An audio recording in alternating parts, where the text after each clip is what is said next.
Yeah, absolutely. Thank you, Stephanie. Amy. Yeah, my question was very similar to Stephanie's. Stephen and I had the opportunity to be in our subgroup for the task force reopening, and we were able to talk to a lot of the teachers and just understanding the challenges that they had, that the teachers at the high school have with the dual modalities. So just wondering, are there technology needs that you see, Mike, for the teachers, or other specific types of needs that that we should all be aware of? There are needs, and I think you know, the IT department in the district and the IT department within the building, Christina Lend and Terry Berner, are aware of, you know, aware of what people need and in contact with what people need. And I've been as flexible and willing to purchase, you know, at, you know, what people need to support working in both modalities. And we just got some devices called Owls. It's kind of a device that, you know, you can do audio and visual through it, and so it picks up on when different people are talking, when you have that, like the owl goes around his head, and so you can have conversations with the students remotely and in person. So that device, we bought 10 of those. Okay. They're a little expensive. We bought some other, you know, stuff to improve it. We bought different microphones and cameras. And it's really like whatever they need and when they need it. We're trying to be responsive, and I think people in the IT department and the, you know, in the coordinators within the high school are making sure, you know, people have what they need to do, what they can. Okay, just keep us posted on that.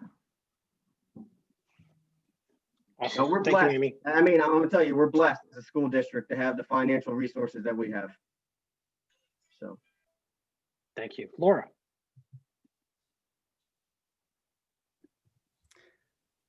Sort of to build on to stay with that same topic, I know that my own student has teachers that are remote, and other teachers are just stepping up and literally running the class and participating and doing a fabulous job. When I look at the master schedule, I didn't see, how are you crediting these teachers who are going above and beyond?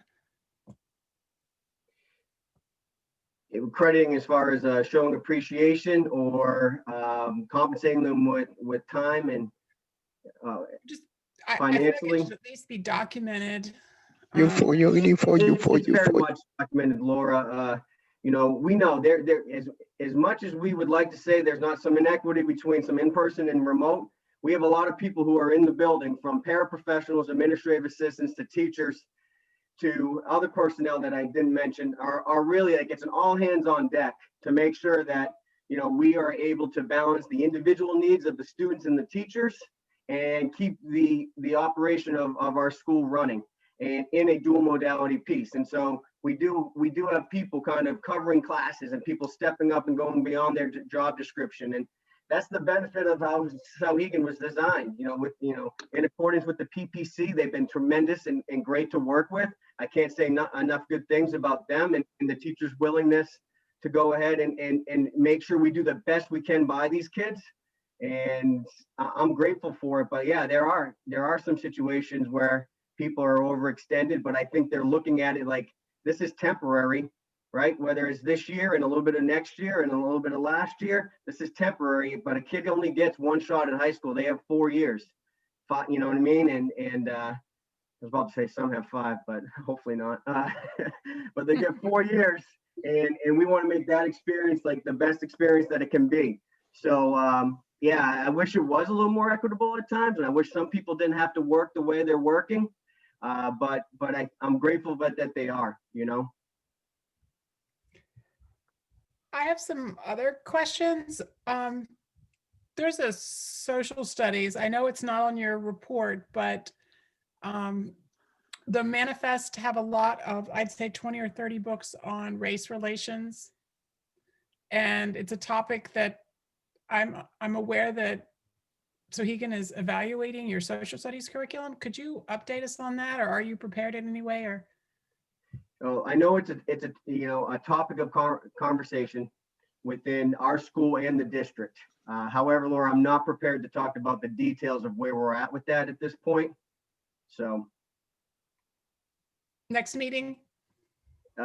when my boss says we're ready to talk about that, I'll talk about that. Okay. All right. And I was curious, now that you've had an opportunity to be in the school, what have you learned? What have I learned about SAU 39 and Sauhegan High School? It's a great place to be. I can tell you that. I think it's full of well-intentioned people on the board, the parents, the staff, the kids. The kids are tremendously polite and welcoming. The staff is hardworking and definitely passionate about what they do. They are sometimes, I think, overly passionate and concerned with what they do, and I think that kind of starts to bowl up, and they get a lot on their plates, and because they have the best interest of the school, the history of the school, and the community. Sometimes we're not as efficient as we could be, and my job as administrator is to make lives easier for people so they can focus on what they're hired to do, and that is establish good relationships with kids, focus on them as practitioners, in regards to instructional strategies, curriculum development, and assessment, and eventually, essentially, just try to find the time and the way to get them better at their craft and go through that cycle of career growth, and so they can be the best teachers that they can be, and we have the resources to provide for them to do that. So that's kind of what I've seen early on. A bunch of caring people who are passionate, and they're looking for some leadership to kind of help them kind of focus on what they want to focus on.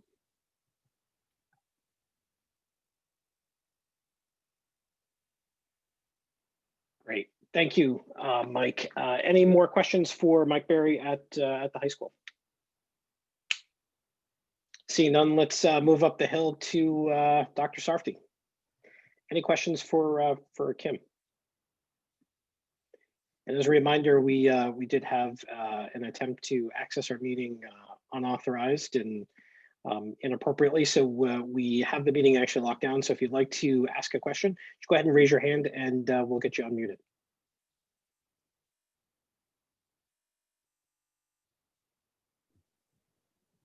Great. Seeing none, Dr. Sarfty, I'm going to ask the same question of you in terms of I asked at Dr. Bernasconi. How are we prepared for outside time at the elementary school? Do we feel that we are proper equipped with space that we've got inside the building? How's that going? Yeah, so with regard to inside of the building, absolutely. We have students adequately spaced. When it comes to outside, we have some great shades that were purchased by the PTA. We also got some great tents that we set up, and unfortunately I did get a phone call from the town. We needed to go through a couple more hoops so that we could make sure that we were in compliance with the tents outside. So we're actually going through that process right now. Mr. Preston and I are meeting with the fire department just to make sure that we're in compliance. And then once we are and we get the green light, we're going to put those tents back up.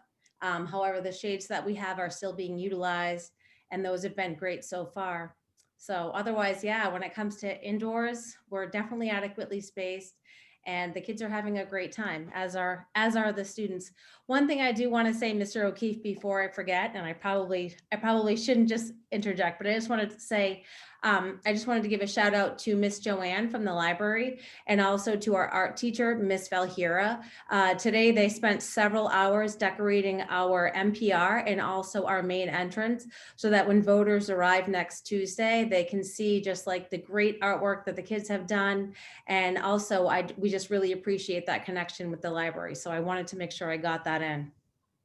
That's awesome, Doctor. I couldn't agree more. It's a very significant gem that we have in our small town, and we'd be lost without them. They make a significant positive impact to our community. I'm sure my fellow Mount Vernon members can join me in that comment and statement. So thank you for bringing that up. One more question with regards to PE, and your report says things are going well there. How is that doing from a COVID world? K2 you got in here, K3 through 6. Can you talk a little bit about that? About what PE looks like? Absolutely. Yeah. So even when we have indoor PE, so obviously today the weather didn't cooperate, and another day this week as well. Our PE teacher, Mrs. Knickel, what she did was she took painter's tape and she made squares for students to stand in, and then she made them, she spaced them 6 feet apart all over the NPR so that when the students come in, they know exactly where their space is. And they're doing like a lot of yoga. They're doing a lot of exercises, but they're also doing fun things. Like this week she had, she had like spooky Halloween music, and they did freeze dance, and they're able to do all of those activities within their squares, and they're keeping their masks on during their PE period. It doesn't seem to be an issue at all. When they go outside of the NPR, they are allowed to take off their masks as long as they're not engaging in any activities that, that cause the students to be in close contact. But they're having a great time. I have to say that I have actually, whenever I'm having a stressful moment, my office is right across the way from the NPR. I like to go in there and I like to watch the kiddos, and they're just having such a good time. And she, Mrs. Valhira is a mom to a little one. And so she understands how important that movement is, also understands how important it is to incorporate a lot of music and really like chunk the lessons so that the kids are super engaged, and it's going great. Nice. Awesome feedback from parents that I received. So kudos to you guys and your team. 2 more quick questions for me. Number 1, in terms of the enrollment on the 2021 timeframe, looks like we had some families leave the subset of the 5th and 6th grade. Our in-class session stayed at 20 across and 27 and 6th, but our remote classes actually dropped over the course of that by 2 kids. Do we know why that happened? Was there a move out of district, or what happened with that?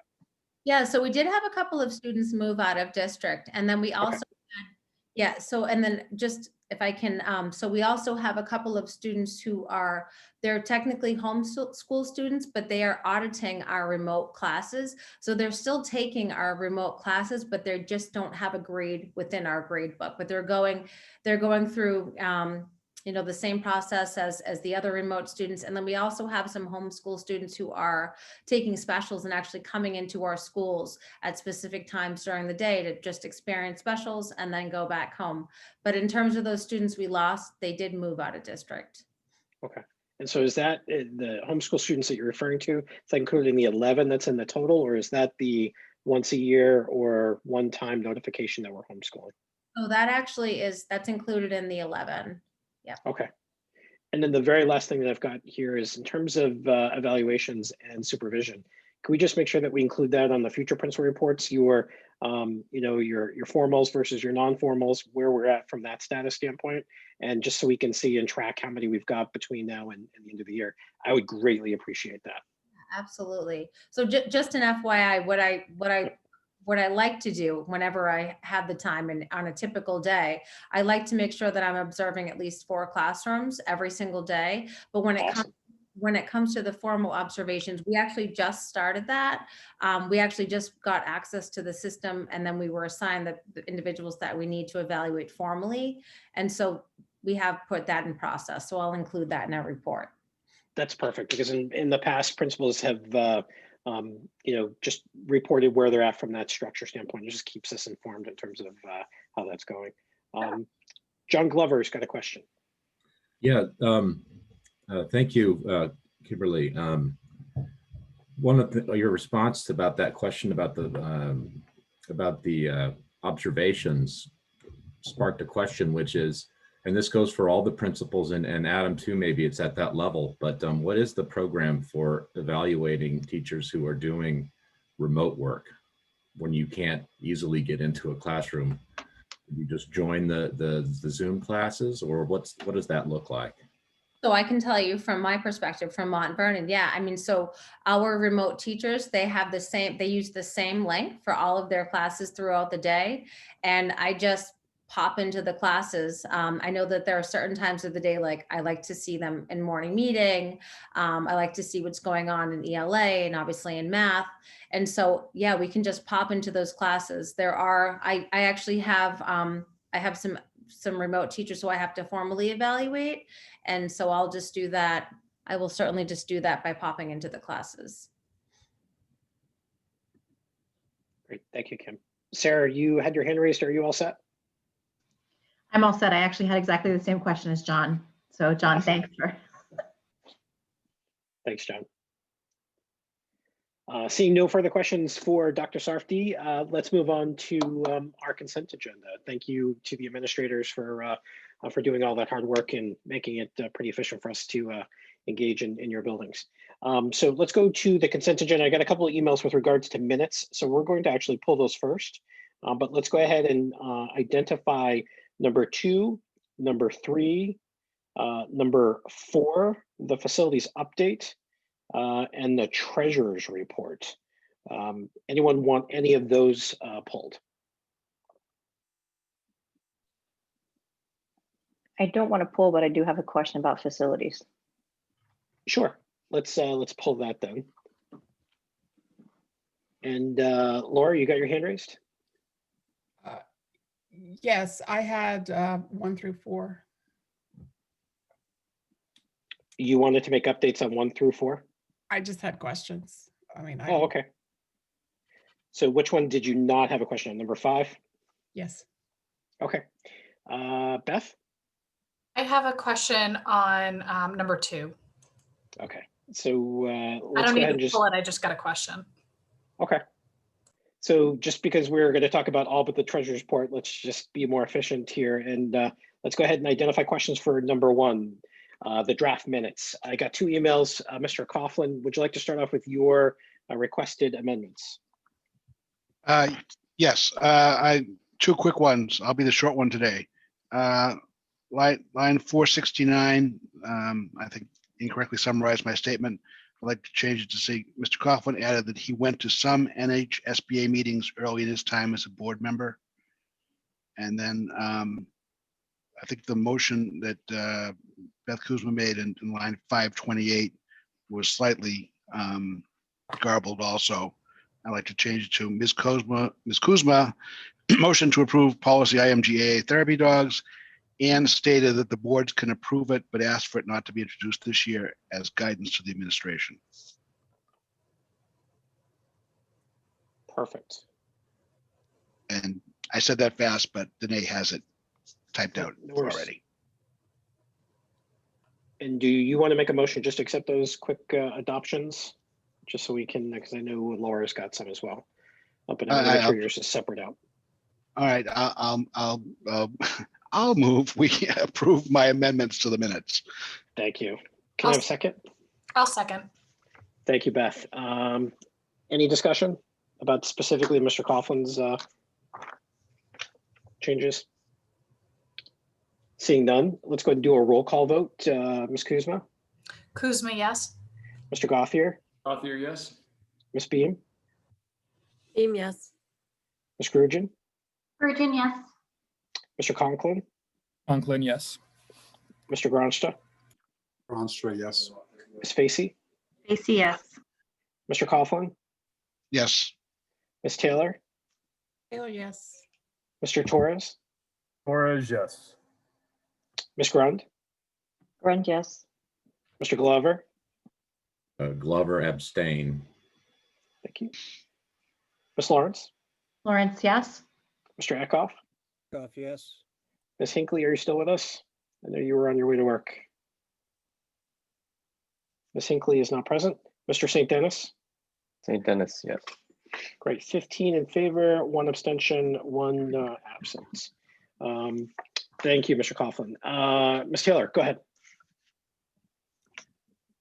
What would you like for me to do? So we're going to do your minutes, your proposed changes. Oh, well, I emailed them to everyone. Do I need to read them? I was trying to be efficient. Well, we want to put them into the record, yes. Okay. All right.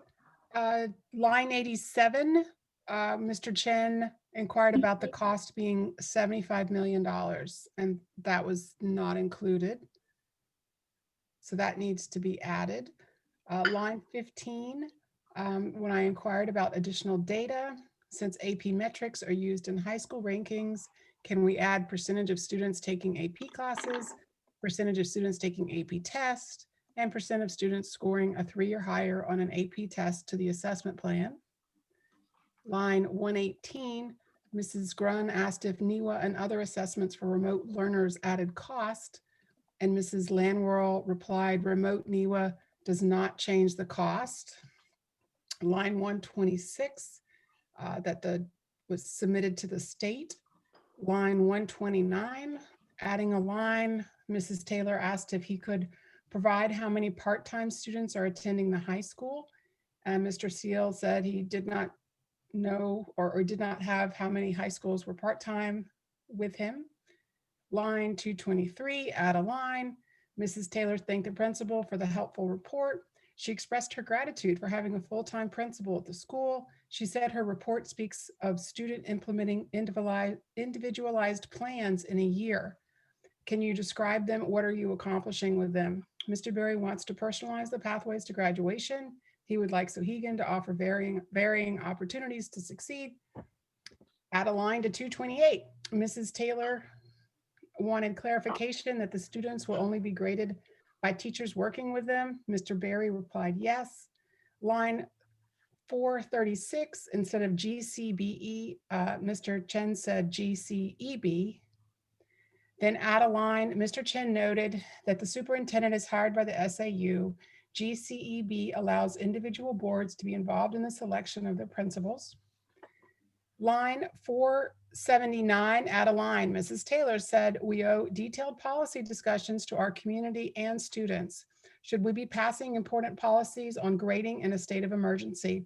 Grading also falls under community council and this policy might conflict.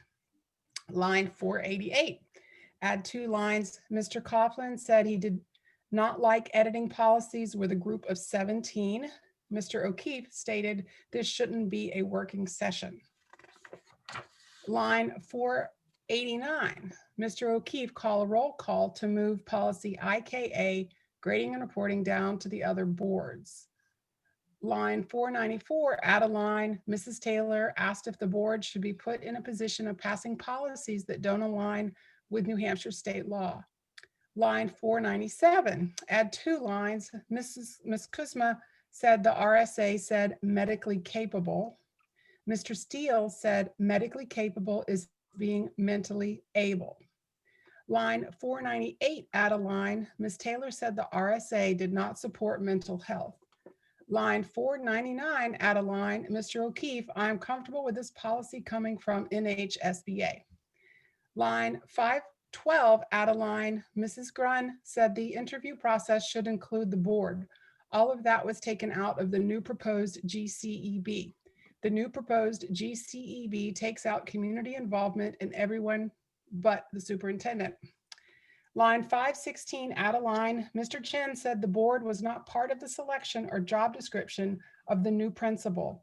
The Sauhegan board needs the power to control their policies. The principal selection process should not be casual.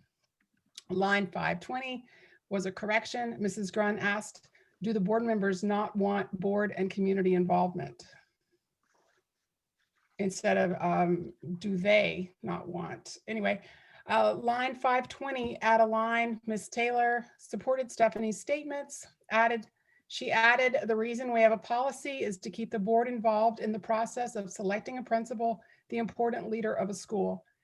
Lastly, line 538, add a line. The requests submitted to the superintendent are approved or disapproved by the superintendent. That was regarding the pet policy. I reviewed the video very closely. And Laura, are you looking to make a motion now to accept your adoption? Yes, I'd like to make a motion that these accurately reflect what was said at our meeting. Thank you. Do I hear a second? I'll second. Thank you, Stephanie. Any comments or questions? Great. So I do. I'm sorry. Go ahead. Go ahead, Beth. So we were sent these changes an hour and 15 minutes before the meeting. I did not have ample time to watch through the meeting again to check the verbatim on this. Typically, our meeting minutes are not typed up verbatim. So I'm a little concerned about approving those amendments. Thank you, Beth. Any other comments? Ms. Lawrence? I agree with Beth. I mean, I did not have time to review this before the meeting and frankly did not have time to go back and re-listen to the entire meeting. So my concern would be that I can't say whether that's accurate or not. It's not that I'm opposed to looking at it, but it is really different from the way that we've reflected our minutes in the past. Thank you, Ms. Lawrence. Seeing no other hands raised, I'm going to echo those same comments. The New Hampshire Municipal Association indicates that when considering brief summaries of subject matter discussed, the board may want to recall the purpose of the meeting minutes, which is to promote openness in government and to inform citizens about what government is doing. Citizens should be able to read the minutes of a meeting and get a good idea of what happened. We don't have a stenographer that attends our meetings, and our minutes have never been verbatim. So I am personally opposed to these modifications. Any other questions, comments? Yeah. Ms. Taylor, go ahead. If you can't have, did any of the board members actually read the minutes to say it's what happened at the meeting? Isn't that what you're referring to when you say I accept the minutes? You're accepting that what was said at the meeting. So you're saying you can't remember what was said, but you're saying the minutes are okay. Like I went over them, you either remember it or you don't. Yeah, Ms. Taylor. Ms. Lawrence, go ahead. I was just going to say, it's a departure from the way that the minutes are normally recorded. So that level of detail is something that we don't see. I mean, if you look back at any of the minutes that have been recorded for any of our meetings, that level of detail is simply not there. So to say, like, do I remember what you said verbatim? No, I don't, Laura. Could I go back and review the video? I could, but I don't have time an hour before a meeting to go back and do that. So I feel that the minutes accurately represented what was stated at the meeting. I had the opportunity to go through very quickly and look at the changes that you're recommending compared to what's in there. And they are so similar that I don't, most of them are so similar, adding things that, because it's not verbatim. It is a general record of what happened. We do record them. So if people want to know word for word, but when we're adding the word for word, it changes the meaning or, the purpose of us approving the minutes.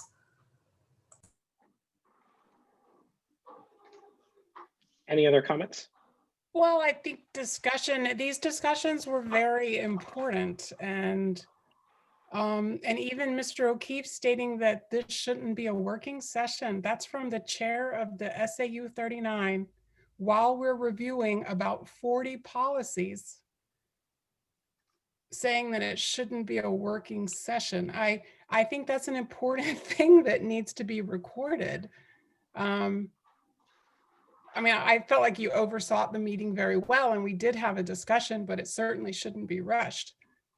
The whole point of our meetings are discussions. Thank you for your feedback. Any other questions? Can I submit my changes to be attached to the minutes? Well, then they would be a part of the minutes. That's why we had you read them into this month's minutes, and Okay. Danae can properly capture all that stuff. But I think there's a motion on the floor. Let's go ahead and entertain a vote, seeing no further comment. Ms. Kuzma, roll call vote. Kuzma, no. Mr. Gothier. Gothier, no. Ms. Beam. Beam, no. Ms. Grugin. Grugin, no. Mr. Conklin. Conklin, no. Mr. Gronsta. Gronster, no. Ms. Facey. Facey, no. Mr. Coughlin. Yes. Ms. Taylor. Taylor, yes. Mr. Torres, Torres, no. Ms. Grund, Grund, yes. Mr. Glover. Glover abstain. Thank you. Ms. Lawrence, Lawrence, no. Mr. Eckhoff, Eckhoff, no. Mr. St. Dennis, St. Dennis abstain. and O'Keefe is no. So we've got 2 abstentions, 3 yeses, and 1 not present, and the rest are no's. That does not pass. Any other comments with regards to the minutes or number 1? Seeing none, let's move on to number 2, the summer withdrawal plan. Stephanie, I think that's the one that you said you had some questions on. No, I have questions on facilities. Oh, I'm sorry, Laura, you had questions on number 2.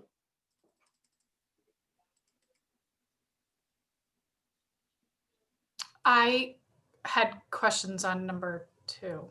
I don't Okay. remember if Laura did, but, Somebody said they had questions 1 through 4. oh yeah, that was. So, okay, I'll just ask generically. Anyone have questions on number 2? Seeing none, questions on number 3, the No, I enrollment do. data? I raised my hand electronically. Oh, I'm sorry, Beth. That's Go okay. ahead.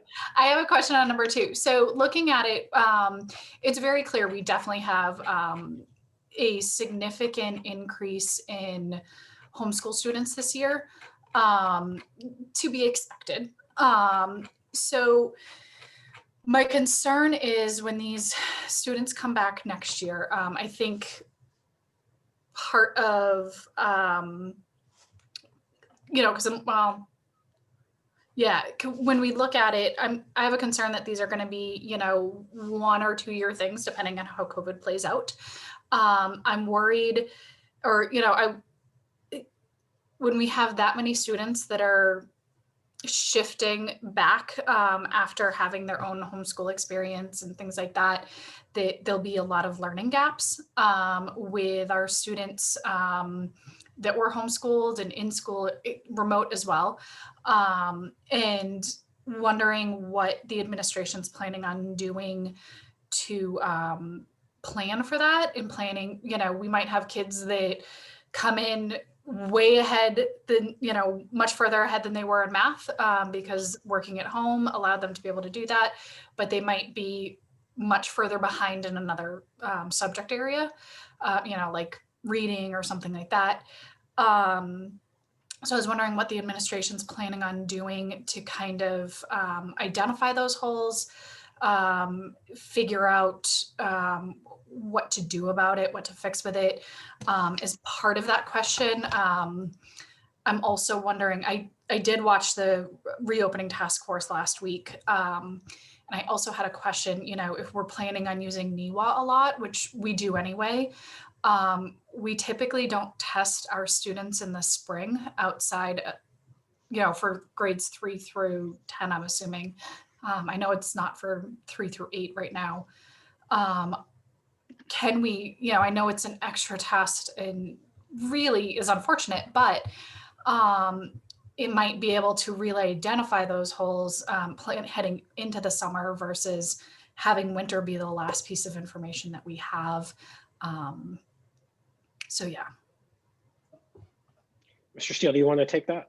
Sure. So we are going to do some spring NWEA testing, and we have Title I funds that we've already allocated for next summer to do remedial work for students that have gaps and holes that we identify. So as we get further down this pathway a little bit, we don't know sitting here at the end of October what the rest of these next 7 months of school are going to look like. But assuming it's whatever happens, we're going to have to evaluate students this coming spring and make plans for next summer to fill those gaps, and then potentially make, depending on how much the school year is disrupted, significant shifts if necessary. But we're just starting to think about what that could mean, because so far, even though remote instruction for about 30% of our kids isn't a perfect facsimile for the in-person environment, for the most part, we've had a somewhat normal educational school year. I say that with my fingers crossed under the table because we all know it's not perfect, but so far we're doing okay. So we're going to see what happens as we go down the pike. And as I said, we already have funds set aside, and if we need to shift other things around, we will. And depending on how disrupted things go, we might also look at giving parents a different option regarding being retained and having additional time in schools before matriculating. But it's just too early to make those determinations yet. Can I ask a follow-up to that? Sure, Beth, go ahead. Especially with the retention aspect. So in this situation, how do retention go when it's one subject area that the student has significantly fallen behind, but the rest they're doing great in? They're on grade level, but yet they need significant help in math or in science or, reading or all of those different things. Or they're only a portion of a year behind, but, moving into day one of grade 3 doesn't make sense, but keeping them back for an entire year when there was the potential to catch up with a little bit more time, a full year retention seems hard.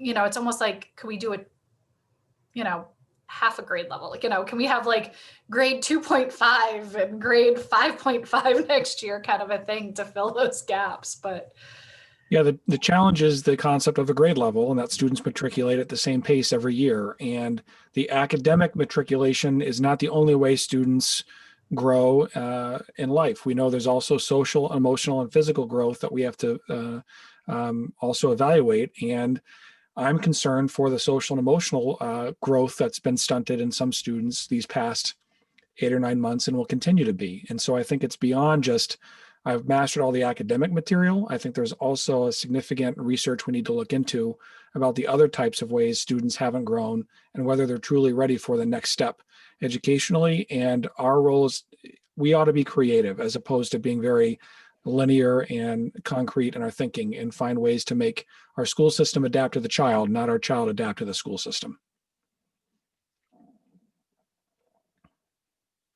Thank you. John. Thanks. I would just request that these tables in the consent agenda number 2 have the final grand totals on them. I don't know why that's not there. I had to do that math myself to figure it out, that it's 125 total throughout the whole SAU, and then it's a total of 78 for the previous school year. As a probationary board member, John, we didn't give you the totals. Everyone else got them. Just teasing. We'll do that next time around, John. So, okay, thanks. And so 5% this past year, roughly, more than the previous year. Conventional wisdom is what? That's like purely a COVID issue. Yeah. Okay. Yep. And finally, too, when looking back 1 year, it'd be nice to maybe see a 5-year history of that. Is there a trend up or down, or is it just kind of bobbling around in the noise, or where have we been in the past? It's a nice metric to see. I'd like to see more years. All right, I'll see if we can pull that together. Thank you. Thank you, John. Ellen. Yeah, I just want to echo Beth's comments about sort of trying to keep track of, I guess it's challenging. This came up in our meeting the other day, and it's a wonderment to me that we can't better track the number of children who are being homeschooled compared to maybe the theory that they've left the district or that they're going to a private institution instead. It seems that with this community and the level of communication, it seems like we could find those numbers out relatively easily. I mean, I know that certainly Beth, as our chair, could probably put out social media, like please be in touch, let us know if you're homeschooling. We're trying to get, strong numbers to base our budget upon and our class sizes for next year. Are you returning? I think there was a survey that went out, but maybe we don't have the correct numbers. So I would really maybe ask for volunteers to work on that too. It seems like a real missing link for our budget season. It was a little frustrating the other night when we were trying to determine class sizes and teachers needed, but we just really don't have the right data for it. And I would also say, putting a lot of faith in families who are homeschooling, we may also have the challenge that children come back above grade level and their social and emotional confidence is through the roof. I would love to see that measured as well. Thank you, Ellen. I can share with you that Mount Vernon went through this probably 4 years ago, Sarah, maybe 3 years ago, and we were significantly cautioned from the Department of Education not to do that because of privacy concerns and with regard to the homeschool rules. Family is encouraged to inform the local district, but after that, there's no additional notification requirements. And so for us to go out and seek them, they raised a lot of red flags with that. And so we intently were stopped from engaging in that conversation. Adam, did you want to add any additional? I'm sorry. I was going to say, Sorry. Go ahead. I was just going to say just that, Mr. Chair, what you just stated, that there are significant restrictions around what the public school system can do to look into homeschool. And do you think that this year is a little different, and maybe even reaching out to the Department of Education based upon our concerns that we're putting a budget together and we don't really know what our numbers are going to be next year based upon our numbers this year? We can really, we can have theories, 30 kids left first grade and didn't arrive in second grade. We can have a theory that they're homeschooling, but this is a year of some rules being put on the back burner. So I would suggest we don't look at that as a hurdle, but maybe just reach out, ask for forgiveness instead of permission.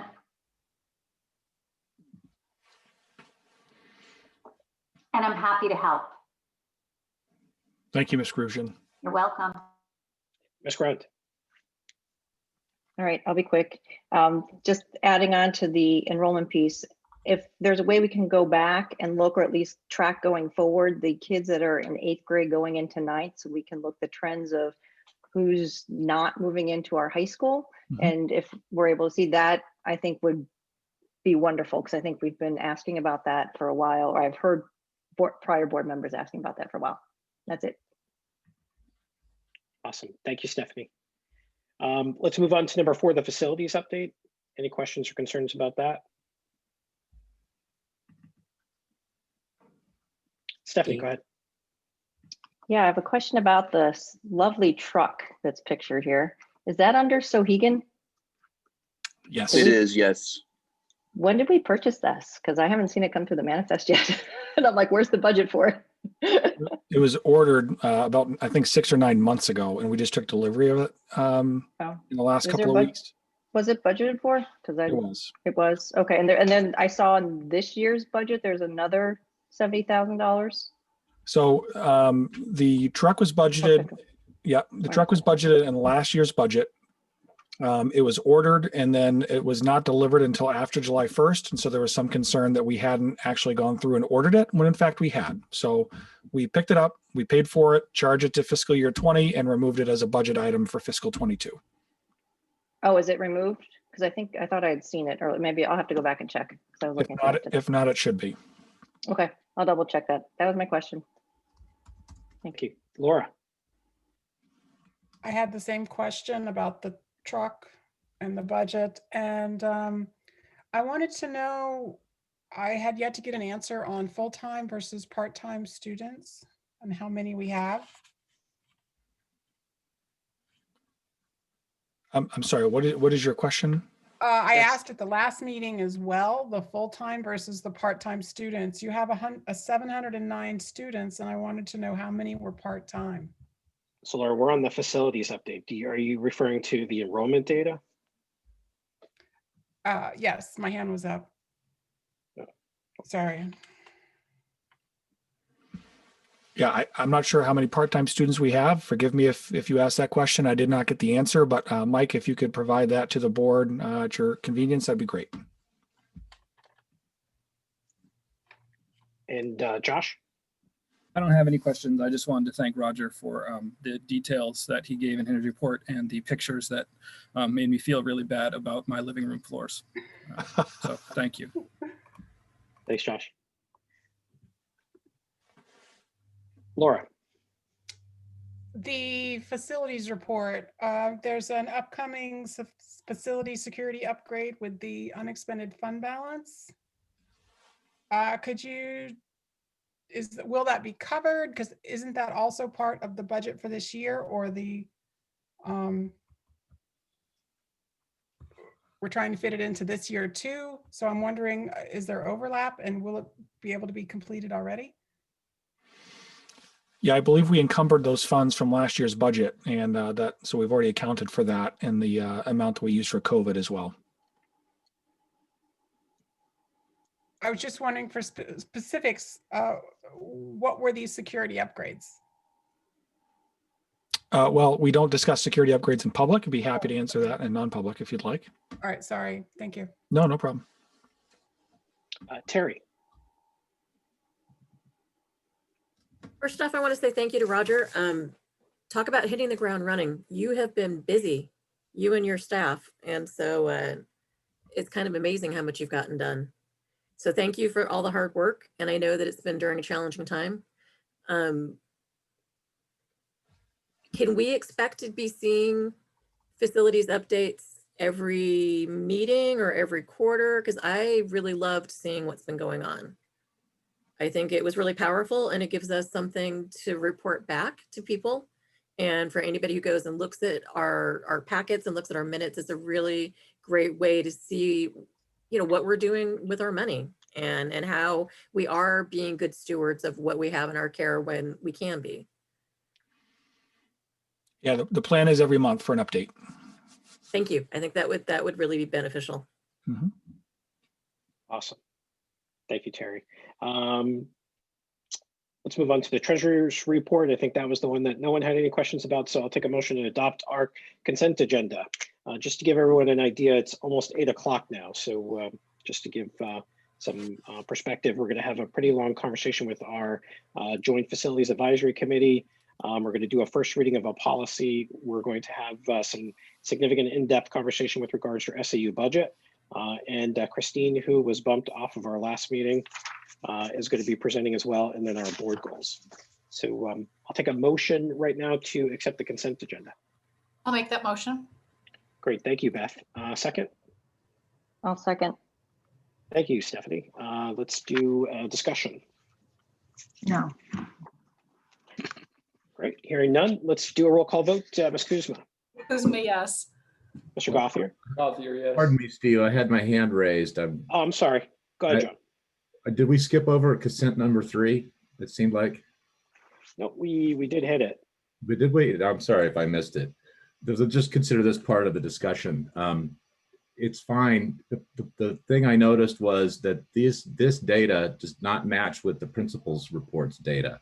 So my strong suggestion is that the two be in harmony with each other. Because Thank you, John.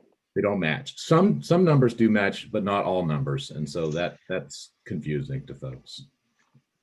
Thank you, John. You bet. Continuing with our roll call vote, Ms. Kuzma indicated yes. Mr. Gothier indicated yes. Ms. Beam. Beam, yes. Thank you. Ms. Grugin. Grugin, yes. Mr. Conklin. Conklin, yes. Mr. Gronstra. Gronstra, yes.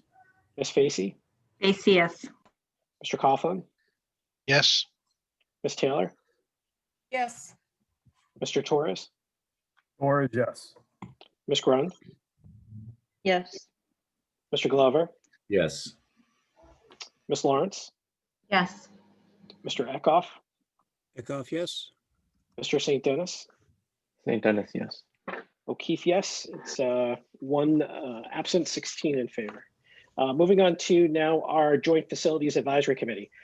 So folks, this is a pretty robust presentation from our outstanding volunteers that are trying to map out some changes inside the Amherst, Sauhegan, and also impacting the Mount Vernon district. So just request that we give them their fair due and our attention. And we're going to actually hold all questions to the end, just to allow them to get through their presentation without any interruption. So I'm going to turn the floor over to Ms. Facey. Go ahead. Thank you, Stephen. So as you all know, the Joint Facilities Advisory Committee, affectionately known as JFAC, has been meeting for many, many months, and tonight's recommendation represents the culmination of our work.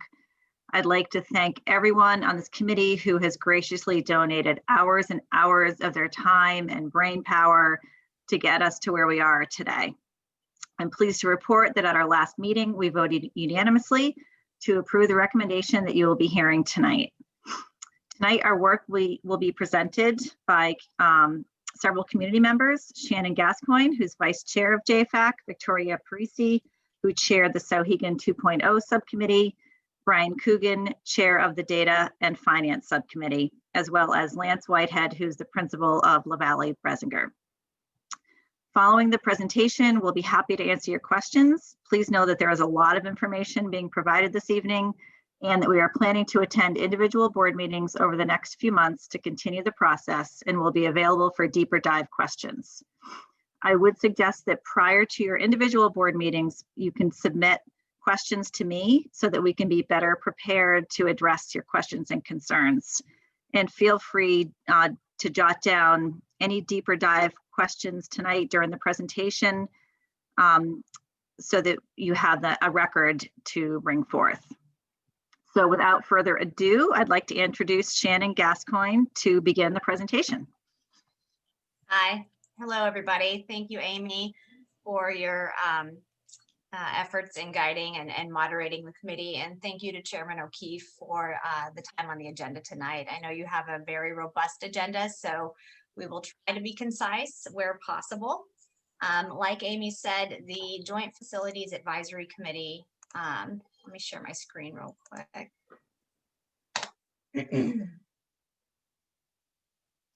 All right, can you all see that now? Great. So the Joint Facilities Advisory Committee is composed of a number of community volunteers like myself, along with elected public officials and SAU employees. Each member attended meetings and served on subcommittees, bringing really valuable perspectives, questions, and considerations to the table. When we began our work, COVID-19 wasn't in our vernacular. Once it became part of our daily lives, it would have been really easy to shelf the work of this committee, citing, more pressing concerns. But I believe it would have been short-sighted. We will emerge from this pandemic, and when we do, it will be as important as ever to have a comprehensive long-term solution for healthy public school buildings that meet the needs of our needs and expectations of our residents.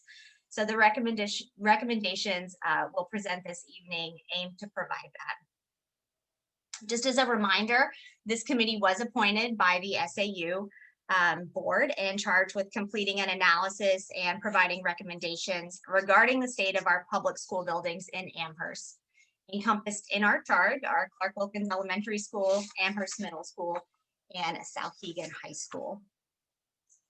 A great deal of work has led to the recommendations we're presenting, so I trust that you all have received the files containing all of the supporting documentation for our presentation, and that over the next weeks leading up to your individual board meetings, you'll have time to dive into those. We'll start with a brief timeline. In 2017, capital needs assessments were created for all of our schools. These assessments provide a 20-year plan to maintain the status quo at our existing school buildings. These plans do not address how we use the space, current or projected enrollment, the use of temporary portable buildings, etc. In spring of 2018, with support from the Sauhegan Cooperative School Board, Finance Advisory, and Community Council, residents supported funding the Sauhegan 2.0 design phase for an upgrade and remodeling plan for Sauhegan. In 2018, with a push from the parent community, the SAU board recognized the need for a comprehensive plan for the aging buildings in the Amherst School District, and the need to align those plans with the work that would result from the design phase taking place at Sauhegan. You recognize that while our districts are separate, the impact to our students and resident taxpayers is consistent, and the plan for our building should be as well.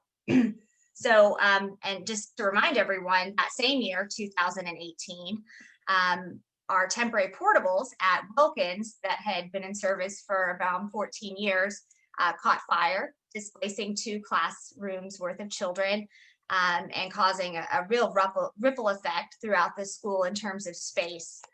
Also that same year, our kindergarten enrollments were swelling to a point where the district was seriously entertaining a generous offer from Mount Vernon for residents in Amherst to attend the Mount Vernon Village School.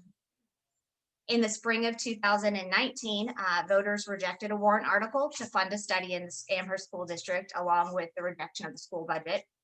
December of that same year, acknowledging the urgency of the situation, Superintendent Steele hosted a facility summit with a large group of community stakeholders and public officials. The Joint Facilities Advisory Committee reconvened, and in March of 2020, residents overwhelmingly supported all school budgets and associated articles related to capital maintenance, signaling a growing understanding for the pressing needs of our public school infrastructure. The firm of LaValle Brensinger, the same firm who completed the Sauhegan 2.0 design phase, was engaged to conduct an analysis of Amherst. This is a process that we've employed with LaValle, and I think you're all familiar with this document, so I'm not going to spend much time on it, but this is where we are tonight, presenting our recommendations. And you may also recall this slide as presented at the 2019 Facilities Summit by Superintendent Steele. The supporting documents that you have received go into great detail regarding the existing conditions of our school buildings. For the purposes of our presentation this evening, I'll begin with a few photos that highlight our current state of affairs. This picture is a classroom at Wilkins Elementary School. It's shared intervention space, so it lacks privacy and acoustic separation. This is a picture of a teacher on a cart. And the biggest issue with and challenge with teachers on carts, first of all, when a teacher's on a cart, it's because we don't have space for them to be anywhere else, but it also leads to a loss of instruction time. When every time they walk into a new classroom, they have to set up. That takes time away from learning. This picture, I think you've all seen, it was shared at a deliberative session. This is our bathroom in the temporary portable building at Wilkins. At the Amherst Middle School, you're going to hear us talk a lot tonight about the triangle-shaped classrooms. This building was built in 1972. The classroom that you're looking at, I believe, is a fifth grade classroom. It's triangle-shaped, which means that there is not a lot of usable space because of the shape. It also has these movable walls that do not provide acoustic separation. So if you're taking a test in this class and you're doing a group activity that is a little bit louder in this class, it's a problem. Additionally, these walls over time are starting to fall down and requiring replacement, which is very costly. At our middle school, like our elementary school, we are cramped for space and using every square inch that we can, which includes offices in closets, offices being used for intervention space, you name it, we're using it. So I'd like to, and also at AMS, every time it rains heavily or there's snow melt, we have buckets like this catching water throughout the building. And so this out here, what happens is it starts to rain, it goes in through the outside and then leaks down into the building. And I'm going to turn it over to Mr. Whitehead at this point to just talk a little more deeply about the mechanical conditions in our buildings. Lance. Thank you, Shannon. So we did have mechanical, electrical, plumbing, and fire protection engineers go through the buildings and write a comprehensive report. At the high level, looking at Wilkins and Clark, the mechanical systems are at the end of their life and they need to be replaced. The plumbing systems are in similar condition. They're leaking, they're not code compliant, and they're due for replacement. Electrical systems across the board are inadequate. They were essentially designed before the technology era. So it means access to power throughout the classrooms is inadequate, access to data is inadequate, and it needs to be replaced and should be upgraded. Emergency systems, there is no generator, so obviously that is something that should be remedied at each of the buildings. And lighting is at the end of the life and should be replaced for a more energy efficient system. At AMS, the mechanical systems, I know many of you are familiar with it, but they have through all ventilations, and working with Roger, we believe that they've got about 5 to 7 years maximum life left in them. At that time, it'd be due to replace them with a full new HVAC system. The new HVAC system would be able to accommodate healthy air changes per hour, which I know has been a hot topic, during COVID times. It also has the ability to be light filtered to dehumidified for comfort. The boilers are only about 10 years old, and those can be reused for another 15 years, and that's evident in our findings. Fire protection are adequate, so that is one system that's in good conditions there. The water system is also adequate there, which is great news. Their electrical systems, similar to Clark and Wilkins, need to be rewired, redistributed, increased heavily in the education areas, and the lighting is end of life and should be replaced. All right, thanks, Lance. So when we were looking at the existing conditions and developing plans for the long term, we spent time reviewing class size targets and state rankings for Amherst School District, along with district enrollment projections. As you see, Amherst School District has some of the highest class size ratios in the state, and does not hit the class size targets that were established by the Amherst School Board. It's worth noting also for anyone watching that these targets were developed and established by the board in conjunction with the superintendent and were heavily influenced by the findings of the Tennessee STAR study. This is a 4-year longitudinal class size study conducted by the State Department in Tennessee, arguably one of the most comprehensive studies of its kind, and it makes a strong case for the correlation between student success and appropriate class size.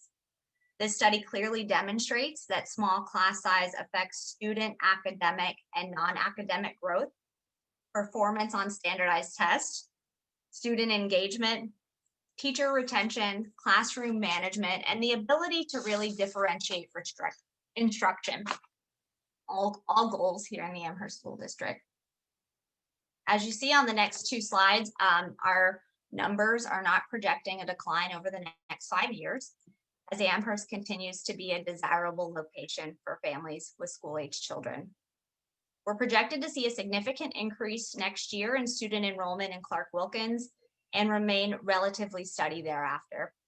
And the Amherst Middle School is projected to steadily increase through fiscal year 2024.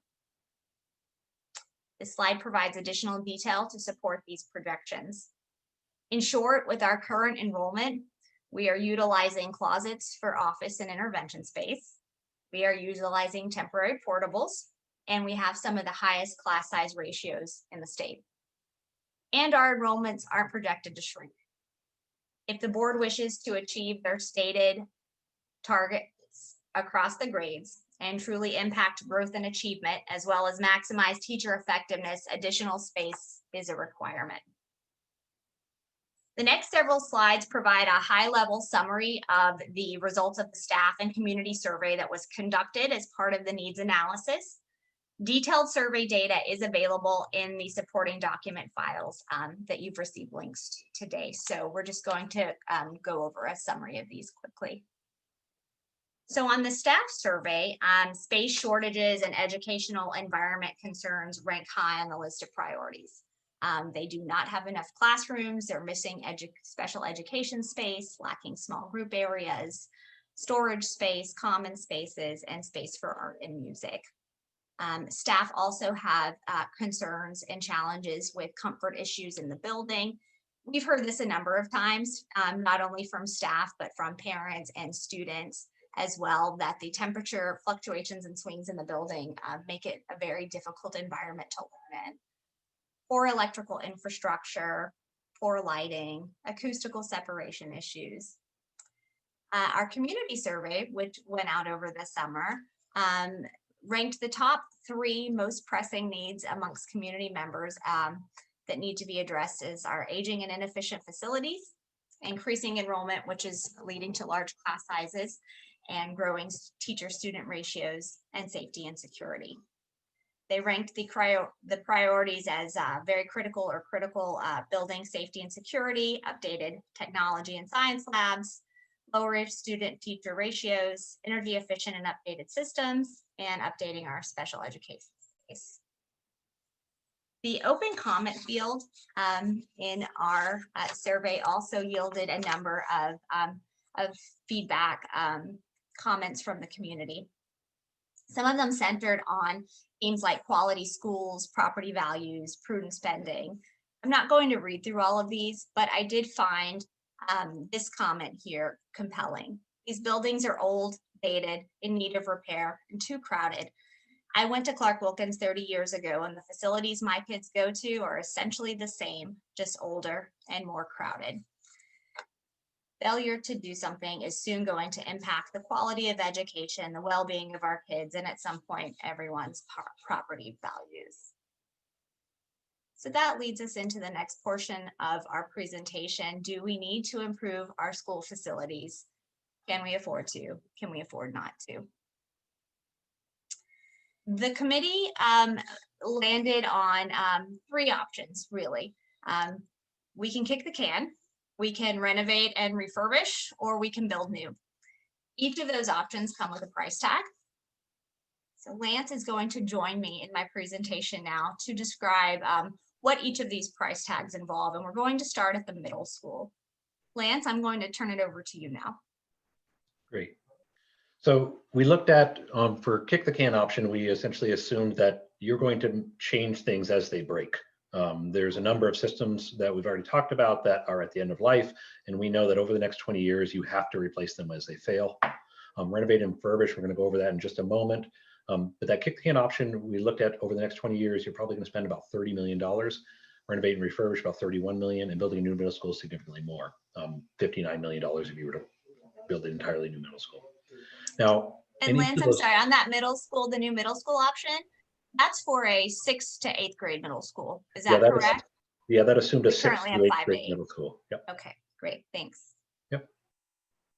So in the kick the can option, you've done some pretty good reports from the on-site inside data that kind of outlined everything that needs to be done for deferred maintenance. So we obviously we need to accomplish that, and that outlines a lot of cost data per year. At the same time, as I noted earlier, at the middle school, you got 5 to 7 years left in your heating system, and it's going to be time to replace that. So that is included. We would need to do that over the next, very soon. Lighting, that would be the time where you want to do lighting systems and security systems, given that you're going to have ceilings down. The kitchen does need some equipment refurbished, and we need a fair amount of new equipment in there. The roof, with the exception of one area, most of the roof is very old. It's actually original, well beyond its life. I think, past facilities director has done a great job stretching its life, but it's significantly beyond its warranty. The windows also beyond their warranty, beyond the end of their life, and really should be replaced for more energy efficient windows. The plumbing is due for replacement. It has leaks and is not code compliant. And the big thing is that with the 5th grade there, if you want to hit your target class sizes, you really have to start getting portable classrooms on site, significantly more of them to accommodate that 5th grade. Now, in a renovate refurbish option, we would do all of those things as part of our larger renovation project. The biggest thing that we're going to do in addition to that is renovate all those triangle shaped classrooms, which I'll go into detail in a moment, into the proper size classrooms that are adequately sized for education. We're also going to create that education space and create kind of a like new facility inside. While we're reusing the structure of the building, we're replacing all the systems like the partitions, the electrical systems, anything that's wearable like flooring. We do have the ability through the renovation concept, we have the ability to create missing special education space, create the missing collaboration areas, create a secure entrance. But it is predicated very much on the concept we're going to show on relocating the 5th grade to the elementary where we believe it really belongs. And it can be phased with the elementary school project, which is one of the things we're promoting. Now, as far as building a new middle school, we would all love to build a brand new middle school. If we have the right donor come along, we definitely do it. But right now we're just saying it is great, but it's cost prohibitive. It's so expensive to be able to do that. And you do have a building that has some legs left in it as far as the structure of it goes and the layout. A lot of the structure is set up so we can renovate inside it. Great, yeah, and so that brings us to the recommendation of the committee, and that's that renovate and refurbish option that Lance just walked us through a little bit. The committee felt that this was cost comparative to kicking the can. It creates a like new facility with appropriately sized classrooms and addresses aging and end of life systems. So this is the first floor plan, the renovation option. Now you can see if you're familiar with the middle school, the areas that go up and down sheet, those right now are divided into pie-shaped classrooms all across there. There's 6 classrooms there now. They're the triangle-shaped classrooms, they're our biggest complaint. The center is divided into a bunch of very small spaces, subdivided up. What we're proposing is renovating in place, not doing any additions, in creating adequately sized classrooms at each end. You can see there are 5-person teams, and over to the left is another 5-person team there. So there's really 3 teams per floor. We are creating a modern central space, which is great for collaboration. That's consistent with a lot of the initiatives at Sauhegan High School, which is pushing education through collaboration and some of the initiatives that we're trying to accomplish there, so that we can have more collaborative environments, more technology-rich environments, and more opportunities for students to work in various sizes. You can also see the tan areas, that's special education, and instead of being kind of plopped down in whatever classroom was taken offline, it's integrated within the teams with areas for students to receive one-on-one, one-on-two, one-on-three type intervention and special education. Thank you, Lance. So side by side, existing versus proposed, the top line is the biggest item. Right now you have 6 5th grade classrooms. We're actually proposing moving those over to the elementary school. Now at the 6th grade, we are increasing the class sizes to hit, based on the population trends. So we're increasing the class size by 1. And then we're also looking at integrating world languages into every team to give the ability to absorb growth in current population trends. So that gives you a little bit of flexibility to create a 5-person team versus a 4-person team. Now, ultimately, it's not the number of teaching spaces that we've increased, it's the quality of the teaching spaces here. Right now, you have 31 general classrooms that are significantly undersized. And in the future, you're gonna have 30 classrooms properly sized in those 6 teams. I failed to mention in the last slide that there was a small addition down at the front. We are proposing a little addition at the front to move the administration right next to the front door, so you're not walking across the building to check in or have meetings with the admin. So we're doing a small addition there. It's about 2,000 square feet to make that a secure main entrance. So the other things we're doing is really creating a lot of common area. We are creating special education case manager spaces. As I noted, relocating that main office, and then doing all those things we said we would do, which is replace the end of life systems that are due. And we're also doing the things that are in that report, like paving on the site. There's a fair amount of site work that needs to be done. It's just deferred maintenance and kind of bringing this building up to a like new condition. And all of these items would be included in the kick the can option, correct, Lance? These are things we have to do. The replace items and down, those are the kick the can options, but creating the space and adding technology to the classrooms and reconfiguring, that's under the renovation option only. Great, thank you. So if you look at the classroom layouts and you read how many square feet are in each classroom, it's fairly deceiving. Each of these triangle classrooms has about 850 square feet of floor. However, in a triangle shaped room, you can see this is the layout of those rooms. That central circle, if you want to work with a group of students, you actually have about 500 to 600 square feet. That's a 500 square foot circle there. Now, if you said it's not a perfect circle, you get about 600 square feet of usable space for the teacher. Noting that on the left wall, you've got an operable wall. That operable wall has no power, no data, and can't have power or data on it. Doesn't provide great acoustics. It gives you the ability to have a whiteboard in the corner, so you have a little bit of a destructive view if you're not, close to that whiteboard or you're right up against it. So we're looking at these classrooms have about 500 to 600 square feet of usable area for a teacher to teach the whole group. The DOE regulations under ED 300 says you have to have 900 square feet or 36 square feet per pupil, whichever is greater. So that's why we're really looking to renovate these classrooms and create a usable functional space. All right, so that brings us to Clark Wilkins. Lance, if you could do the same thing here with walking us through each of these things. Absolutely. So Clark Wilkins in the kick the can scenario, we added up all the items that are going to need to be replaced very soon. And we added up all the items on the on-site insight report that are deferred maintenance. And we came to about $23 million. And that's just to keep the building up and running, essentially fix what's broken. Now we looked at renovating, refurbishing. And in this option, we said we would have to do some additions to accommodate the extra space. We came to $64 million by the time you accommodate all the extra classrooms that you actually need, that you're short on now to get to your class level sizes. And then we looked at building new, and building new was about $1.5 million more. So $66 million to build a complete new building. So on the kick the can option, similar to the last one, you're doing the deferred maintenance, you're replacing the lighting and security, you're replacing all the systems that are failing, the roofs, the windows, the plumbing. Some significant things are on the kick the can option, you continue to maintain Clark. Despite a lack of expansion opportunities over there, you've got some serious building issues that need to be addressed. And when we talked about it as a committee, we said we don't have a lot of expansion opportunities and the building's not really great for renovation, but we've got to start investing in it if it's going to stay part of the picture. It does require, under the kick can option, portable construction. We're going to go through the classroom counts in a minute, but you are really short on space here to get to your classroom, to your class sizes you want to get to. And the biggest thing was it would continue to maintain 2 buildings. As I mean, everybody knows there's added staff and added cost to maintain two sites versus 1. Now on renovate and refurbish, we said we'll address all of that. We can create some great education space like we're doing at the middle school. And we can create a like new facility at Wilkins. Now at Clark, we said it's probably not worth the investment because it just isn't set up for renovation. It's got a very complex structural system and it's had addition after addition after addition done over time, and it's not ADA compliant. It does require new construction on a renovation option to be able to outfit permanent classrooms. And in this scenario, you would maintain 2 to 3 buildings with that addition, and it would be a lengthy phased project. So when we looked at building new, we said, you know what, we can create absolutely state-of-the-art space when we have, you know, a new campus. It does allow us to consolidate, and consolidating will lower your operating expenses. So that was a very attractive thing to the facilities committee.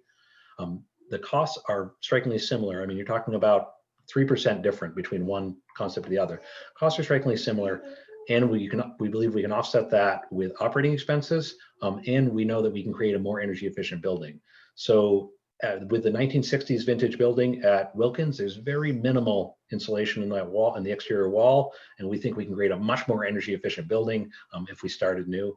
And it creates a very simple construction phasing so that, you know, any students that are attending the school would not have an issue with the construction going on adjacent, because we could keep the school up and running during that entire period. Yeah, that's a great point. And that is led us to the recommendation of the subcommittee, of the committee, which was to build a new elementary school. It was cost comparative to the renovation, the allowing the proper phasing and keeping Wilkins intact to use for educating the kids while the build was taking place was also huge.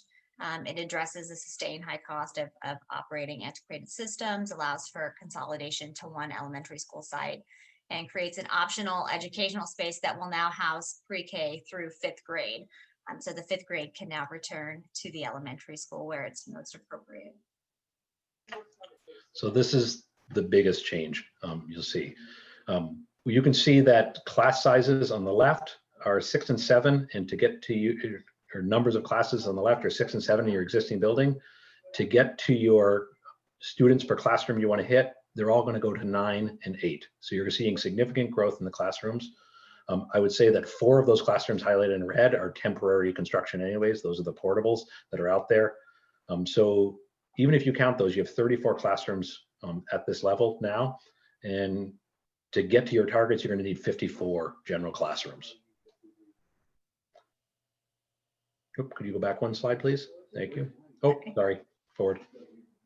Okay, so right now, the other space, you have a kitchen at both buildings, you have a library at both buildings, you have art and music at both buildings, and you're looking at about 80 to 90,000 square feet of built construction. On the proposed, you're looking at being able to do 1 kitchen, 1 cafeteria, 1 gym. The cafeteria can be multi-purpose, 1 library, 2 music rooms, and 2 art. We do similar to the middle school. They're using every square foot of the building, whether it's appropriately sized rooms or not for what they're using it for. They're using what they're given. So we do need to create expanded special education space, small group learning areas. We want a more secure main entrance. And again, everything's going to be new and redone. New HVAC, new electrical, complete reconstruction of the site. We're nearly doubling the size of that building. We're going to 163,000 square feet, so about an 80,000 square foot addition compared to the square footage you have based on your programming and what you need. So on the site, this is where we landed as the best location for the building. You can see very lightly dashed in the center of your screen the old building there. You can see that the new building is built to the back on that field. So we would build the new building at the back on that field with a loop road around it. The only overlapping area is the main entrance. We would have the ability to build this building, not the main entrance, keep Wilkins up and running the entire time. And when we're ready to take Wilkins down, when all construction is done at both the middle school and the elementary school, we could build that, the final section of the main entrance. So it phases itself very well. And then we have the ability to replace, I know we took a field away, so we have the ability to replace that field by putting it right out front. So essentially we're going to swap the site around. That also gives us the ability to pull more cars onto the site and improve our traffic and our safety of our drop-off. You can see dual drop-off sequences there. Great. And it begs the question, what about Clark? So Clark would still be utilized as a school, at least in the short term, and another space to swing into during construction. Long term, the committee is aware that this still needs to be determined. There are a number of possibilities, and they will all require additional input from the community and the boards, but it is certainly on our radar. So now for the Sauhegan options, I'd like to turn it over to Victoria Parisi, who chaired the Sauhegan 2.0 subcommittee, to walk us through those. Thank you. Gloria. So the Sauhegan 2.0 project was a study that was supported by voters, and it was finalized in 2018 and 2019. The full proposal includes $35 million in renovations. Can you go to the next slide? The Joint Facilities Advisory Committee is suggesting a $2.5 million renovation. So the priorities for Sauhegan included 4 main categories. The first is HVAC system, the science labs in the annex, which you've heard about, securing the main entrance, also something that's been on your radar, and the locker rooms, which are also on everyone's radar. So first up is HVAC. When we began our really deep dive into Sauhegan 2.0, we thought this was going to be something that we absolutely suggested doing. However, after doing lots of research and finding out all of the different improvements that have happened since March of 2020, at this point, the committee does not support the $20 million project to overhaul the system. Next slide. So I'm going to give you guys a second to look at this while I talk about it. This is a picture of the science labs that are in the annex. So where you see the red lines, that is where our rooms currently are split in half. That's currently a wall. And what is happening is the science labs are undersized. So by removing that wall and creating one science lab, it works better for really producing a higher quality of education.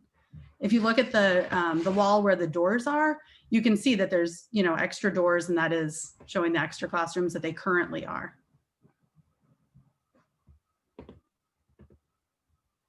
So the other 2 areas to renovate include the locker rooms, which are in disrepair, and the creation of a safer main entrance that doesn't enter into the hallway.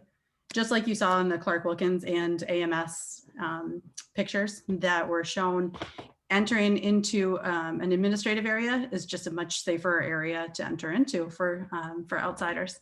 The Community Council has worked on a safety analysis that suggested securing the campus, and the main entrance was definitely part of that. So the larger Sauhegan 2.0 project includes other projects for the board to really look at over time to make sure that they work into the SAU 39 strategic vision. Other parts of the project that are currently still in working form are things for the board to figure out what to do with in the future. Next. So we discussed various funding mechanisms, and the Sauhegan board will be responsible for choosing the ultimate way to fund those projects. These are just a few of the ideas that we had come up with. And then speaking of funding, I will turn it over to Brian Coogan, and he has been the chair of the Data and Finance Subcommittee. So I get the privilege to teach you all about municipal bonds, which is riveting stuff. What many people don't really appreciate about municipal bonds is they don't operate like your traditional mortgage. So many people think of bond issuance as your mortgage. You take out a bond for 30 years, you make the same payment every month over that 30 years period of time, and then the bond completes and it expires. The difference with municipal bonds, it's actually 30 single bonds issued 30 times for 1 year. So what you start out with is the bond issuance year one is typically your highest valuation. And as you pay your bonds down, they're paid down at different interest rates. So your shortest duration bonds have the lowest yield or your lowest interest rate on them. Your longest duration bonds, which are the lowest principal amounts, however, they typically carry the highest interest rates. So that's how a typical municipal bond operates. And when you correlate that to tax valuation here in the town, typically your town property taxes are increasing year over year. So as an example, in Amherst, if you just look back the last 5 years, the median house price was around $300,000, whereas today in 2020, we're at about $400,000. You're looking at about a 33% increase over that duration of time, where the interest rates that you'd be looking at from a valuation perspective is highly different from a correlation perspective. So as the bond payments are going down, our property values are going up. So the overall impact to the taxpayer should be less. If you go to the next slide.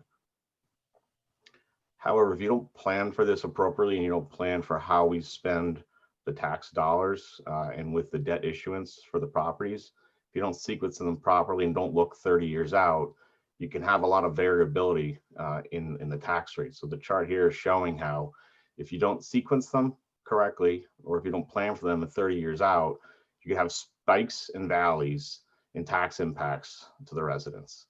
So when we looked at this and we took that into consideration, the goal here was to try to smooth out the tax impact to each resident, so they're not having wild swings year over year from project to project.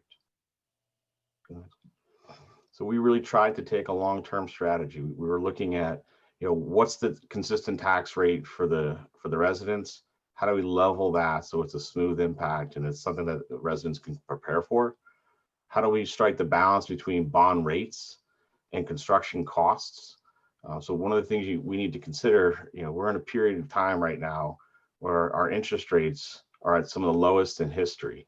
When we looked at some of the New Hampshire state bond rates for municipalities, you're looking at a 0.057% for some of the shortest duration bonds. You looked a few years back, it was around 3.5%. So there's a significant opportunity for us to capitalize on historically low interest rates when looking to issue debt. And as we look at the estimated proposed tax impacts, you're looking at about $3 per thousand for each resident. And that's not short money. That's probably one of the largest ones we've seen in a while. But what you see here is that the rate is supposed to be blended over time so that we don't feel this variation in payment. What you also notice up front is that we're trying to issue the bonds in a way in which it has the lowest level of year-over-year impact to the community. And what we're recommending is that the two projects for the elementary school and for the middle school to be issued concurrently, and that we delay the Sauhegan project for about 10 years potentially, as the needs necessary for that project won't be necessary for 10 years. However, there's a small, as Victoria just went through, there's a small bit of work we'll do in the interim, but we could probably pay for that with some of the capital reserves that we're taking in over the next several years.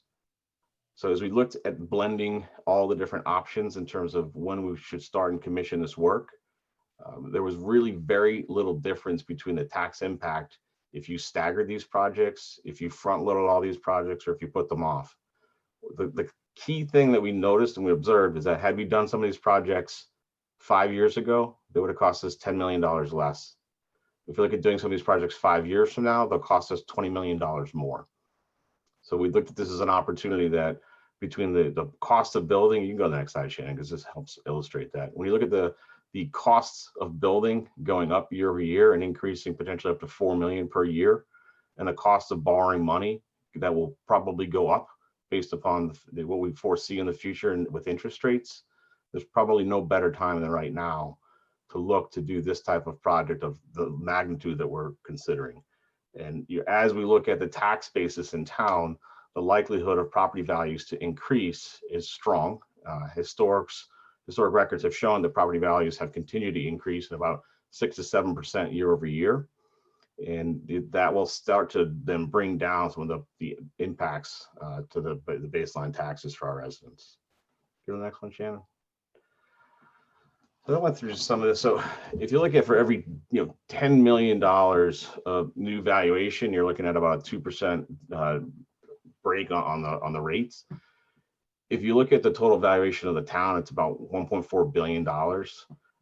If you were to say the average property value appreciation is about $2,000 per year, the reality of it is it's probably closer to $20,000 to $25,000. So our tax basis will be continually to go up and should offset and level any of the interest payments that we're making on these bonds and these debt issuance.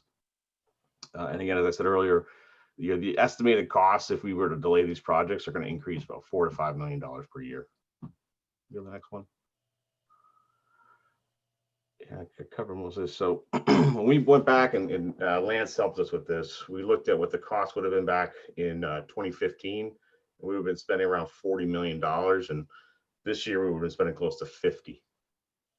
That's a 5-year differential. You're spending $10 million more to do the same project. If you were to forecast that out another 5 or 10 years, you're looking at an additional $10 to $20 million to do these projects. And the last I looked, these buildings are not getting any younger, and these same problems will persist.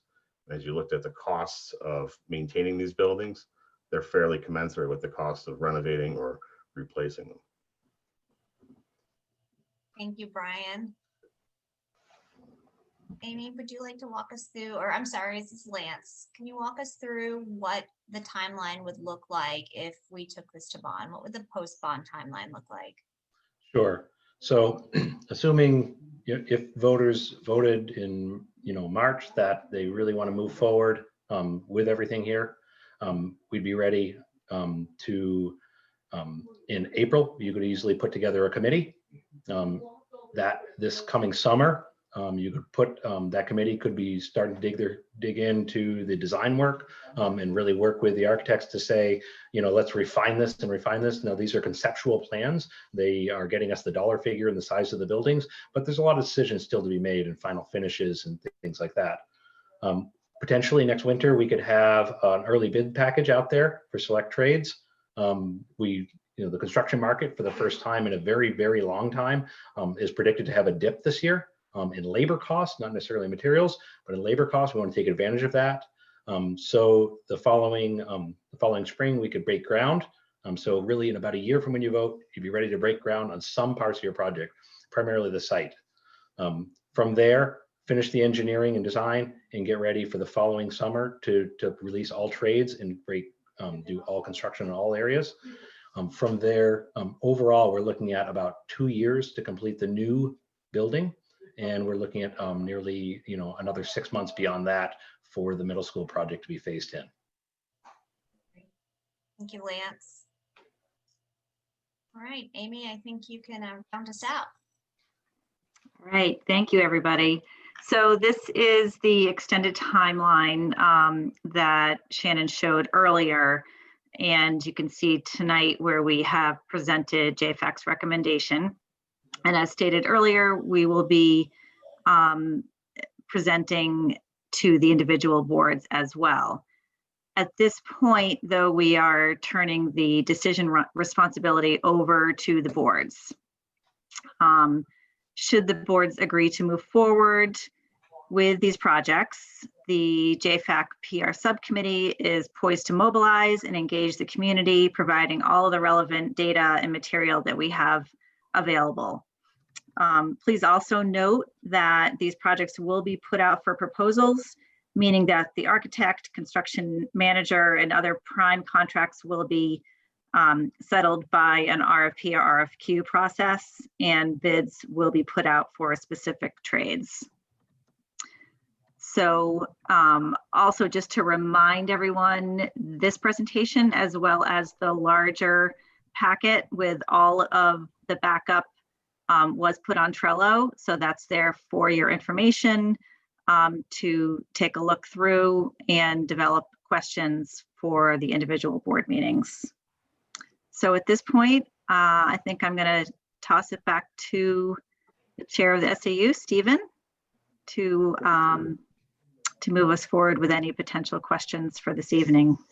Great, Amy. Thank you very much for your time and to your entire committee. I'm just completely blown away by the amount of effort and work that you guys have put into this. So thank you and kudos for doing an outstanding job. What I'm going to do is I'm going to open it up for questions, and just from a timing standpoint, the committee is going to be making in-depth presentations at each one of the board meetings, being that it's under your individual board purview. So tonight we're going to limit discussion to 10 minutes, and we'll recognize a member for a total of 2 times. If you raise your hand a second time, we're going to wait for everyone else to ask a question before you can ask your second question. So with that said, let's go ahead and open up the floor for questions for Amy and her team. Mr. Torres, go ahead. First off, kudos to the team. Excellent presentation. But 2 quick questions, and this one's concerning the Clark Wilkins project. According to the design, you're going to be moving the building to effectively the field and back. Are there any environmental issues concerning moving that? If I recall, there's some marsh land behind it or alongside of it. Are there any issues with that? Lance, do you want to address that? Yep. So we did go out and take a look. We are steering clear of any wetlands. The area of impact, we have squeezed to stay on the area of the field is currently developed. In the future, we would be working with a civil engineer and a wetland scientist to map out where we can. If we could make that loop road a little wider, we'd love to do that, but we did not take that assumption at this point. Okay, and thank you for that. And my last question is there any consideration for a future maybe inclusion of solar possibly on the roof line or anything along those lines as far as energy efficiency? Yeah, we have several energy efficient measures that we've been discussing and are within our budget. Solar is an option. We did not budget for a full solar powered building at this point, but we did note with the committee that we are looking to do a high performance building consistent with the high performance schools initiatives. I think those discussions are still to be had and final decisions to be made about how sustainable we want to be and how we're going, how we're going to measure that sustainability. Okay. Thank you. Thank you, George. Laura. I was going to ask Lance, what kind of hurdles have you recognized and do you foresee for the neighbors, the wetlands, and the historic district? So I'm assuming you're talking about Wilkins. At Wilkins, one of the nice things about nestling it at the back of the site is we're the furthest away from neighbors we can be right there. We are using the advantage of there's a large hill drop that actually breaks makes the scale of that building quite a bit smaller. And we're also pushing it further back from the site, which again gives us the ability to keep the scale. So we're not right next to what an urban environment would consider a bulk plane, where you don't want to be right next to somebody and build a very large building. We're essentially pushed back into our site. I believe Mr. Torres already asked a little bit about the wetlands, but our goal is to not have significant wetlands impacts because they do cost money. But our goal is also to keep the scale of this down. Now, we are looking at the massing of the building, and I think there's a lot of opportunities to break that scale down on the mass of that building to make it fit in with its neighborhood and fit in with Amherst. And that's something that typically your architect would work with your building committee in detail on what are the right materials and what are the right features, whether gable roofs and things like that. They're going to break the scale down and make it appropriate to both the neighborhood as well as the students arriving. Great, thank you, Lance. Ellen. Yeah, can we go back, if it's possible, to the slide that had the number of classrooms? I know we're going to have access to this. I just wanted to have. Which school, Ellen? Which school? For the new Wilkins. Wilkins. Sure. Give me just a second to get there. Apologize while you all watch me scroll. Here we go. Is this what you're referring to? Yeah. So we're looking at. It looks like 9 classrooms, at least for first through third grade, and I know this was guided with our goals. I don't think we've ever had 9 teachers. And again, I know this is to reduce our class sizes, but I think even in times when our class sizes were appropriate, we haven't had 9 classrooms. So Lance, can you speak more to the decision to put 9 classrooms for K through 3rd? Thanks, I'm sorry. Yeah, absolutely. So essentially what we did is we took your class sizes and then we looked at your enrollment projections over the next 10 years. They're pretty stable. There's few peaks in there. And we just did the math straightforward. What we arrived at is that first, second, and third grade, to hit your enrollment or to hit your class sizes, you are really at 8.8 classrooms needed before you peaked over your max class size. Okay. That's where that's driving from. And the Amherst School Board should think about, we should provide those numbers again so everybody has a form of reference.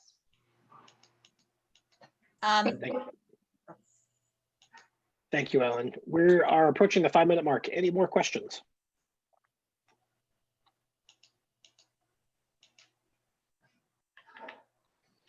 Seeing none, I will close the conversation. And again, Amy and your entire team, I want to really thank you and your efforts to bring forward this proposal tonight. Extremely impressive, and it's very clear about the hard work and the amount of hours that you put into it.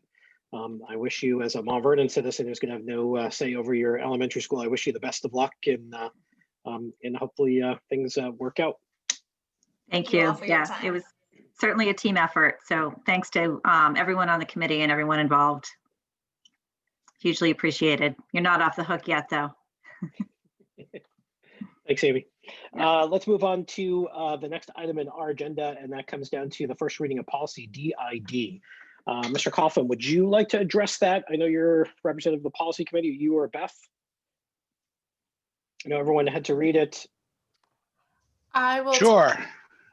Oh, Beth, you want to do it? You're the one that knows the history a little bit, or like you're the one that found it. So if you want to take that, Steve, you go right ahead. Okay, so you didn't warn me you're going to ask me this, Steve. I know, I apologize. I'm so angry I'm calling you Steve instead of Mr. O'Keefe. So this policy, the one that's in the packet, is in fact the current policy for the SAU. At the time it was adopted in whenever it was, May 19 or something like that. Yeah. It was supposed to go to the individual boards, and it certainly didn't at Sauhegan, and I don't think it did. I think the same mistake probably would have been made in Mount Vernon and Amherst as well.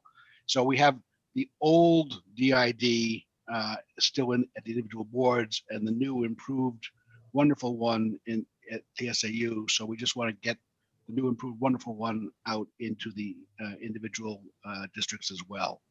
And so this is, so we had comments a long time ago now, from the auditors saying we should update this. Katie Hanna and I actually drafted this to meet the needs of the auditors, and it's been through the policy committee, and everybody loved it when we did for the SAU. So please love it for your individual districts. So thank you, Steve. Because we already have it in the SAU, the plan is actually just to send it to the individual districts for approval there. So just great to be clear about what all that is. It looks like Adam copy and pasted kind of the rundown that was also in Trello, it looks like, which reiterates what he just said. So awesome. Beth, do you want to make a motion to move it? So yes, I would like to make a motion to move DID down to the individual boards. Mr. Coughlin, did you want to second that? I would love to second that. Awesome. Thank you. Any discussion? Great. Seeing none, let's go ahead and do a roll call vote. Ms. Kuzma? Kuzma, yes. Mr. Gothier? Gothier, yes. Ms. Beam? Sorry, I had unmute. Beam, yes. Great. Ms. Grugin? Grugin, yes. Mr. Conklin? Conklin, yes. Mr. Gronstra? Gronstra, yes. Ms. Facey? Facey, yes. Mr. Coughlin? Yes. Ms. Taylor? Taylor, yes. Mr. Torres? Torres, yes. Ms. Grund? Grund, yes. Mr. Glover? Glover, yes. Ms. Lawrence? Lawrence, yes. Mr. Eckhoff? Eckhoff, yes. O'Keefe, yes. Mr. St. Dennis had to depart, and Ms. Hinckley again is not in attendance. 15 in favor, none opposed. Moving on in our agenda, let's move to now Michelle and the presentation of our SAU budget. I'll take it, Mr. Chairman, if you don't mind. Sorry, Mr. Still, go ahead. Not a problem. So tonight is our SAU 39 budget as proposed for fiscal year 22. Unlike the other budgets, the SAU budget is set by this SAU board entirely. There is an SAU budget committee that reviews and has a meeting next week in order to review this proposed budget that I bring forward. And then in November, this board is required to have a public hearing where the public can weigh in on the budget and then you can adopt it. And that's that for the budget. And so tonight I'd like to walk you through that budget with a memo I prepared and shared with you in advance. First, the proposed budget is about $2.7 million, which is an increase of about 6.8%. And although we have a reduction of 0.2 FTEs in the budget, there are positions in the budget that are higher than in the past, and overall the salary line is driving the overall budget. By far, the number one priority in this budget for me is the consolidation of 2 previously budgeted positions into 1 additional assistant superintendent position. The plan is for the curriculum administrator position that existed in the past, as well as a special education administrator position, to both be eliminated and to fund this position, which would be on the salary side, a savings of about $8,000, but an overall increase of about $12,549.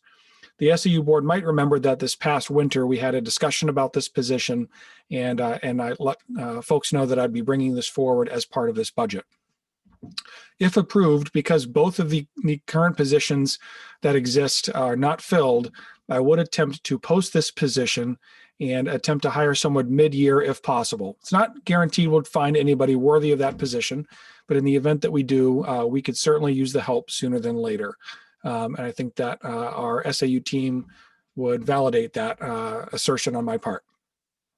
In addition to that position being added to the budget, the New Hampshire retirement system rate increase of between 2 and 3% adds to our budget. Health insurance, preventative maintenance, and the addition of a potential generator for the brick school are all included in this budget. Down below here, after some details, I walk through the reconciliation of these various changes that are displayed right there, as well as the staffing levels throughout the SAU that show the increases and decreases of FTEs in various positions.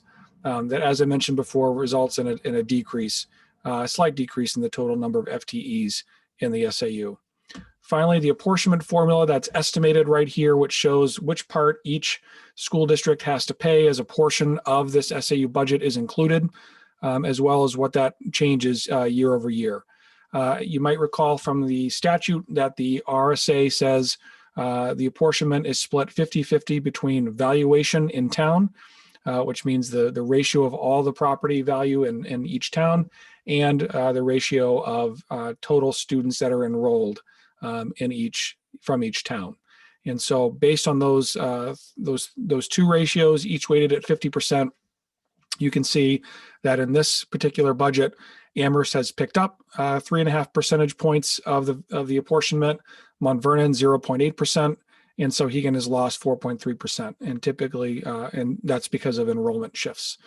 And so the difference in apportionment is displayed right there, which is at about $89,000 increase total on apportionment. Those of you who are keen on the numbers will note that increase in apportionment is less than the total increase in the SAU proposed budget. And that's because the fund balance from last year is larger than the fund balance from the previous year, which results in some savings to everybody as we move forward. So that is the overview of the budget, fastest $2.7 million possible, and be happy to take any questions. It should be noted that this board, after the budget committee reports back, will be asked at the next meeting to adopt this. And so I welcome your questions either this evening or via email in between. There also is, through the SAU budget file, the opportunity to submit questions, just like the other budgets as well. So with that, I'd be happy to answer any questions you might have.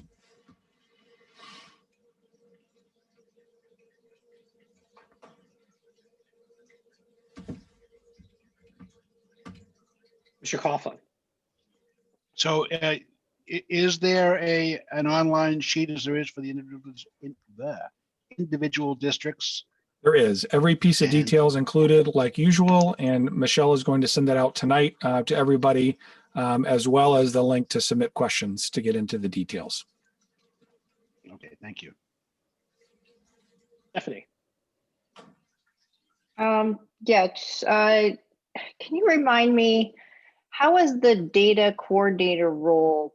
How did that come about? Wasn't it created by some open position in a prior year? I'm just trying to put all my pieces together. Yeah, there's been a number of shifts actually in the SAU budget, but the data coordinator position, let me think if I'm actually, let me get back to you on that, because with all the shifts as well, I need to go back and verify myself. Okay, yeah, I was curious about, trying to remember that. And the other thing is I definitely want to have a discussion of how, various changes that are coordinating at the high school with curriculum and this new superintendent, what are going to be the roles between everything, and make sure that, and it's going to be a deeper, longer discussion than we probably have here, and we probably need to talk about it later. I don't know. Well, it's pretty simple actually. So we have an existing superintendent who's highly skilled. She's going to be deployed primarily to our 2 elementary schools, and this new position will focus on the middle high school and that connection between those 2 schools. Yeah. And then we have Natalie at the high school. We have a whole various curriculum set up over there. How is that going to look? How is that going to work together? So we're not duplicating what Natalie might do versus what this assistant superintendent might do versus, so how is that? I just want to make sure we're not getting too top heavy, because starting to add more and more people, we're getting a lot of questions about that. So I think we need to make sure we're addressing all of it. Sure. Yeah. From my perspective, it's really a redesign of the administrative structure. We used to have a superintendent, assistant superintendent, and curriculum administrator, and now we're just redeploying those 3 positions. So you still have the same number of administrators at the SAU doing the same thing, but making the reporting lines easier so that it's actually clearer. And something we've discussed for a long time is the lack of coherence between the middle school and high school. And so having a dedicated person that can bridge that gap and make sure both schools are moving in the same direction, I think is a pretty significant need that I've identified. Okay. That's what I can think of right now. Yeah, Stephanie, and I can comment to that. I was on the interview committee over the summer, and we had really some phenomenal candidates. And the main focus of the position was to create that bridge from the middle school to the high school that so many of us have been seeking for years. So most of our questions were designed, but there was a real collaboration between the Sauhegan teachers that were on the interview committee, as well as the middle school, and the goals that, the 2 schools being different, but what wonderful components have, they each of them have, and how these teachers never really get an opportunity to work collaboratively, so that this person could bring them together to do that. Yeah, I get worried about a very heavy SAU, and I just want to make sure that we are thinking through all the positions. Yeah, and we discussed that a little too before, and like Adam said, it isn't really creating, it's kind of switching around the responsibilities. And I have to speak up in support of our SAU administrative staff handling as many buildings and students and meetings as they do. We were hoping that these assistant superintendents could take on more of a leadership role with boards as well. Thank you, Ellen. Tom, go ahead. I just have a couple of quick questions for Adam. Number one, who takes the place, or what takes the place of the special program administrator? And by consolidating these positions into one assistant superintendent, does this open up the door for an ask in a year from now for FY23 to add another staff member on as either a half FTE or a full FTE to take the place of something that's being consolidated now?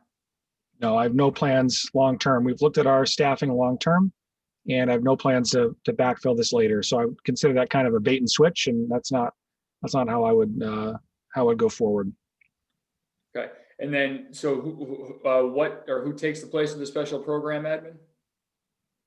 So we've distributed that into there's a person in the Amherst School District who does that job. So it's a majority Amherst job anyway right now, and so that person was moved there. And then the generator, what is the reasoning for the generator? I assume that, how often has it been needed now? And isn't when it would be needed if school's out anyway, the building's closed as it is? Yeah, Roger, why don't you talk to us about your rationale for the generator? Roger got kicked out of the meeting and he can't Oh. get back in because the meeting's locked. I will unlock the meeting. If you want to let him know, he can jump back in here. I will. So his rationale was that there are times when there's power failures and schools are still open, and if the brick school is without power, then that might impact the ability to keep schools open. So I think that really was it. There are a number of servers in the SAU as well that support school functions, and so I think I don't think he plans on powering the entire building, certainly not with a generator of that for that cost that he mentioned, but I'd like him to answer if he could when he jumps back on. And then lastly, is it possible to have a look at what the budget impact is going to be this year if you are able to post this job in January and hire somebody for an assistant superintendent? Just what the numbers shake out in terms of benefits, salary compared to the two positions that haven't been filled as we stand right now? Yeah, so as I included in the memo, if based on what we estimate, we would save about $8,000 in salary, but lose overall $12,000 in including benefits if the new person takes a family health plan. That's for FY22, but what about FY21? Do we know what that impacts roughly? I don't. But I know since both positions that cost more money are both open right now, that we would have the funds to fund half of a year of that new position. But I didn't do that yet. But Michelle could do that for us in about 2 minutes, I bet. Perfect. Thank you. Thank you. Thanks, Tom. Laura. I was going to ask, some people in town were questioning how many employees the SAU had 10 years ago and what the budget was. I can find that out. Just interesting. And weren't there several employees that worked, it was supposed to save us money,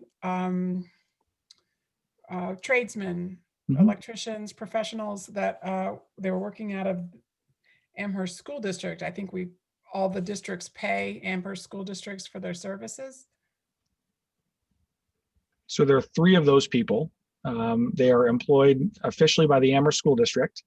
The Sauhegan School District reimburses Amherst for 1/3 of the cost of those 3 people. And if they ever do any work at the Mount Vernon Village School, the Mount Vernon Village School pays Amherst School District for their time. But that Mount Vernon did not want to be included in the same kind of prorated share as Sauhegan was. But are those kind of equivalent? They work for the SAU? They do. I mean, they work for the Amherst School District. That's their official employer. Right, but the work they're doing is throughout the SAU. I thought the purpose of They do work for the Amherst School District and the Sauhegan School District. And then when needed, if they're ever needed in Mount Vernon reimburses Amherst for the time they spent in Mount Vernon. How has that worked out? How much savings have we experienced since they came on board? I'm not sure, but we'd be happy to research that. Are they currently working in the Amherst School District at Wilkins?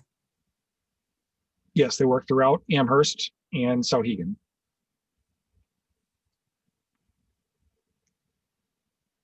Thank you. Terry. All right. So first off, thank you, Ellen, for reminding us that really one of our goals, and I know it's certainly is one of the reasons I joined the board, quite honestly, is to see better cohesion between our middle school and our high school.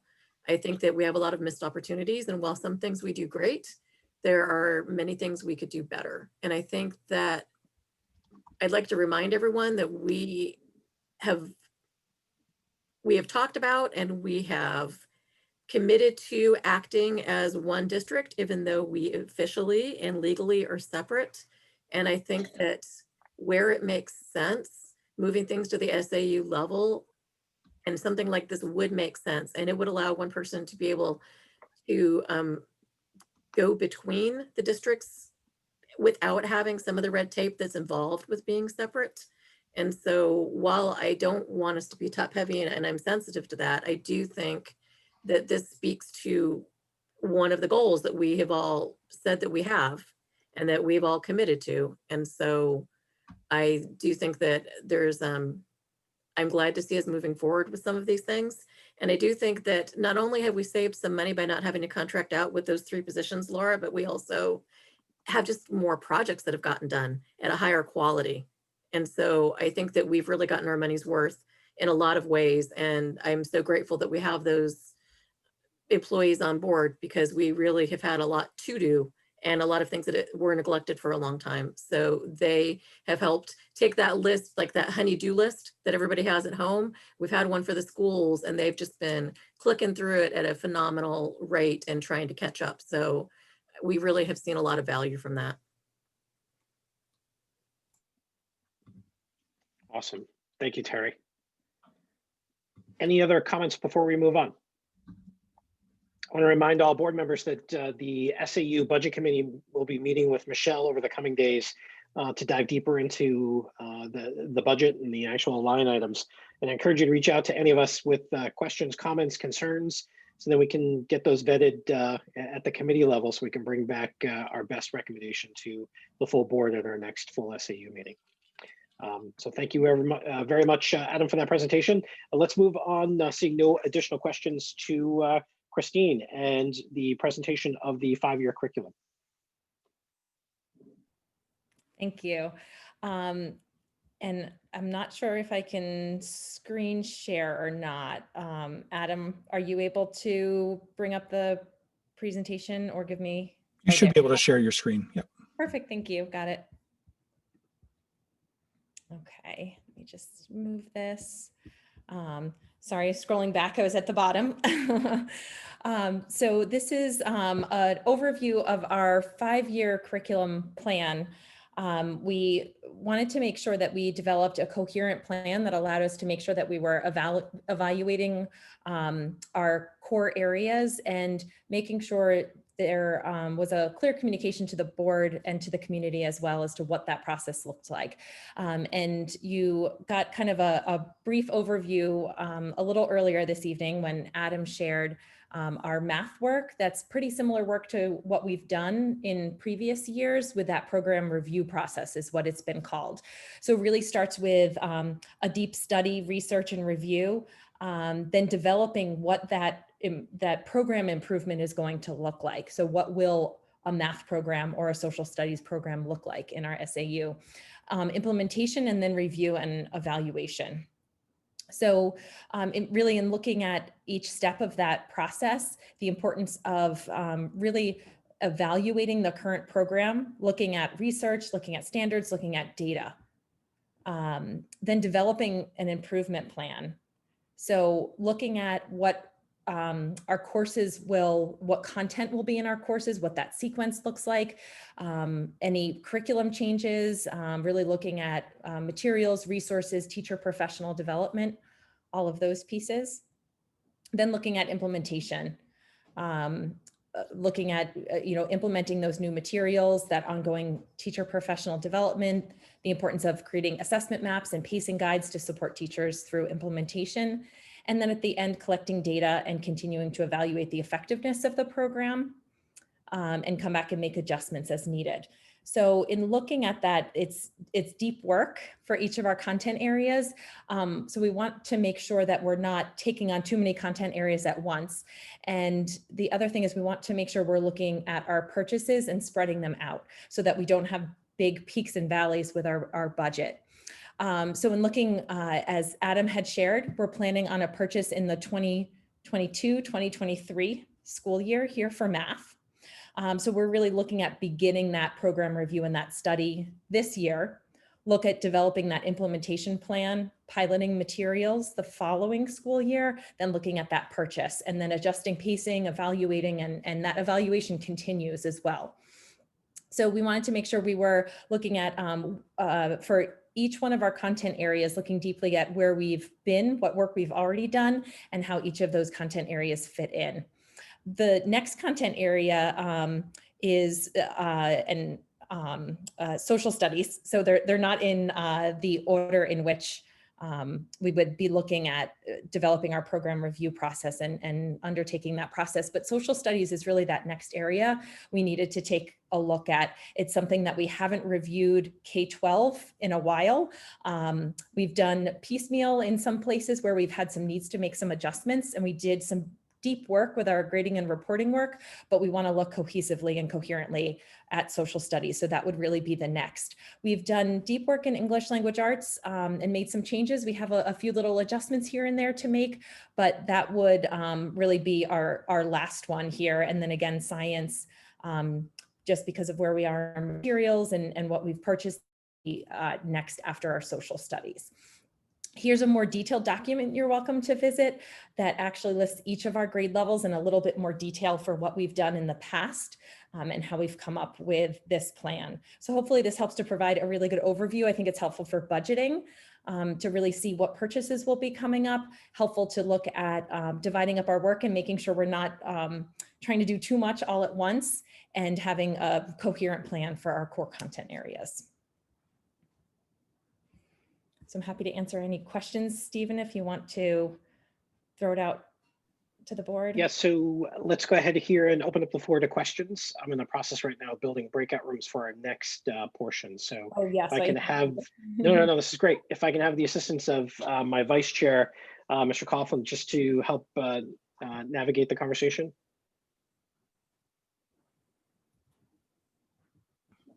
Muted. Okay. Thank you, sir. Sorry to put you on the spot.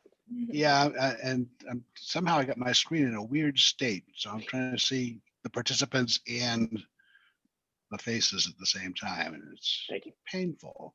I see Josh has his hand raised, so go ahead, Josh. All right, thank you. So first of all, Christine, happy birthday. This is just how you envision spending it, I'm sure. Yeah. And now I'm going to ask you a probing question that might put more on your plate. So wondering about, first of all, I appreciate this. I think it's helpful to see the transparency of how this all gets built.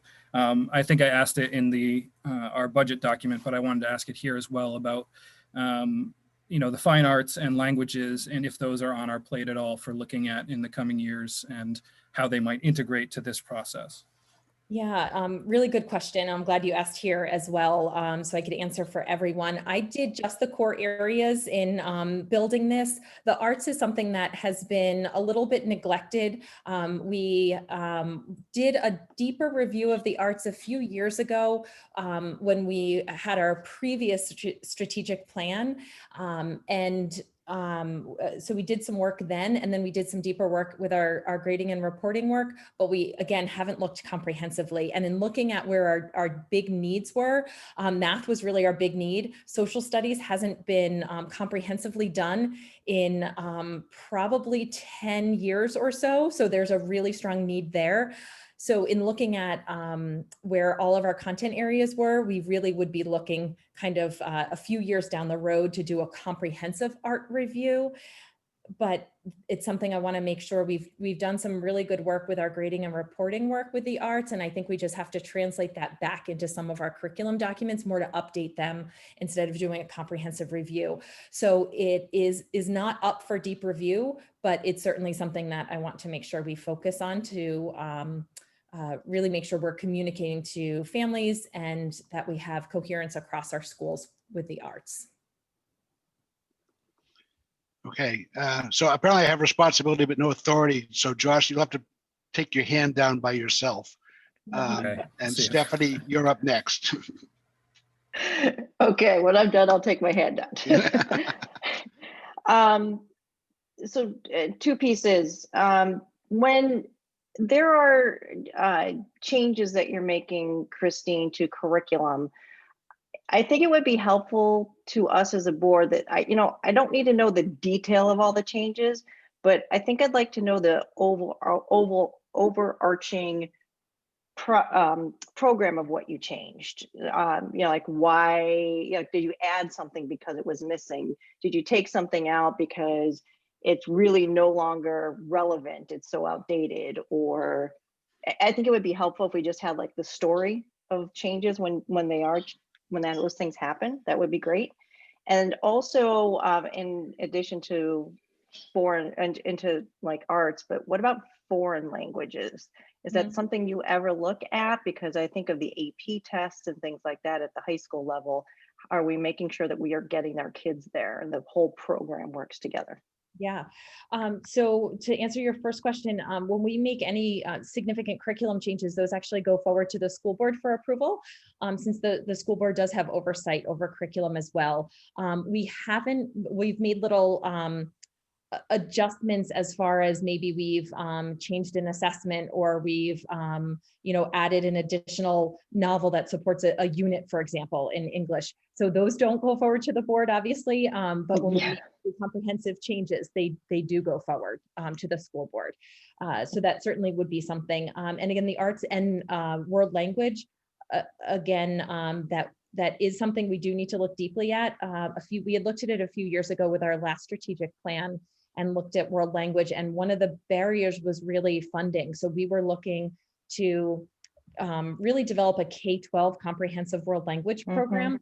We had I done remember that. work in that. Yeah, you really remember we had done a lot of work in that area, and it really didn't ever move forward because of budget concerns and instructional concerns. Teachers were at the elementary level were worried about losing instructional time to integrate world language in. There was a little bit of a challenge for what's best practice versus what might fit in with our school day. So we had some struggles there, and that work never really moved forward and materialized. So we had done a deep review of world language a few years ago. Definitely, and I'm happy to update our a 5-year curriculum review plan to include the arts and world language. It's just farther down the list, unfortunately. World language, we've worked over the past few years. They had done the world language department at the high school, and they also included our 2 world language teachers at the middle school as well. Really good work. They had done some deep professional development and completely changed their program of just a few years ago. And it was more of a change to how they teach. They did make some updates to what they teach as well, but that was done just a few years ago. So I'm happy to get the dates of that, include that in here. But it was something, again, that I felt was kind of almost off our chart because it wasn't an area that we were going to look at next because some deep work had already been done in that area. Okay, thank you. Thanks. And Laura, you're up next. The link that says by grade wasn't working on Trello. I just tried it. Oh, we had a little problem when we switched, and I thought the link was working, so I apologize. When we switched our email system, our email extensions over, it broke a lot of links, and I thought I updated the link. So it's working. Oh, yeah, it's sorry, Brandon. So you can see it, but you can't really read it. So I apologize. I will update that link and put it on Trello. So thank you. Okay, I'm gonna head it back to Stephen O'Keefe, but before he does that, I'm gonna ask my question. And Josh actually asked 90% of the question I was going to ask, so good job getting there ahead of me. But in the old days, we used to talk about 7 curriculum areas, and so Josh added 2, and I cannot actually remember what the 7th one is. Do you know what the 7th one was? You're making that face that says you have the same terrible memory I have. No, I don't ever remember talking about 7. I'm going back long before you were here. There used to be a 7-year cycle on curriculum, curricula. Yes, I could probably dig into old files and see if I could figure that out. And sometimes to make it a 5-year cycle, if you combine the arts and world language at the same time, it can kind of be a nice, prettier little piece together.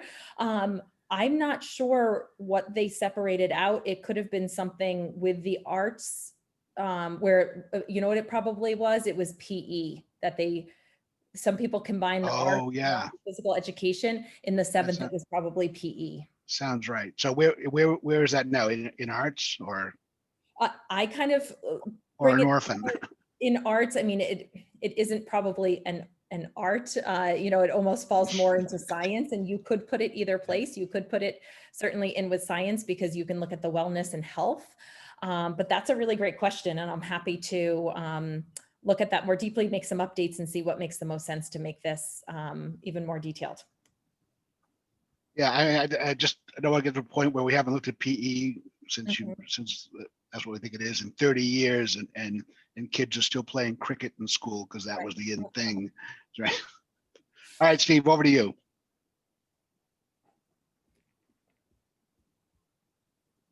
Thank you. Laura's got one final question. Go ahead, Laura. I was just going to ask if the math program that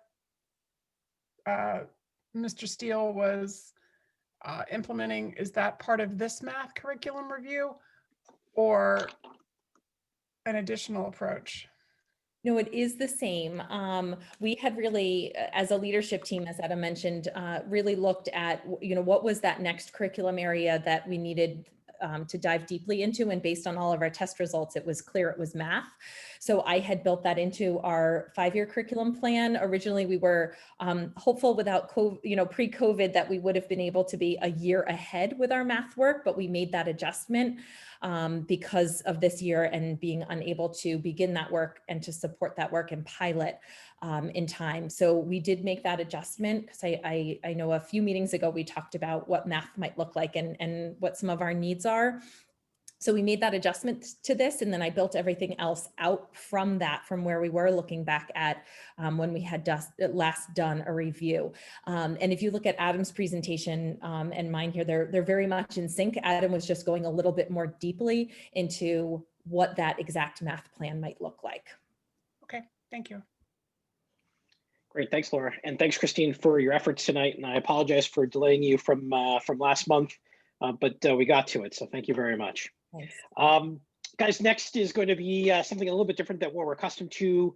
I was trying to strategize about how we can go ahead and develop board goals in the most effective and efficient way in a Zoom world. And obviously, if we were in a room together, we could have actually just voiced this out together by just having small work sessions. And so this is the best way, using technology, to, in my opinion, come up with some board goals.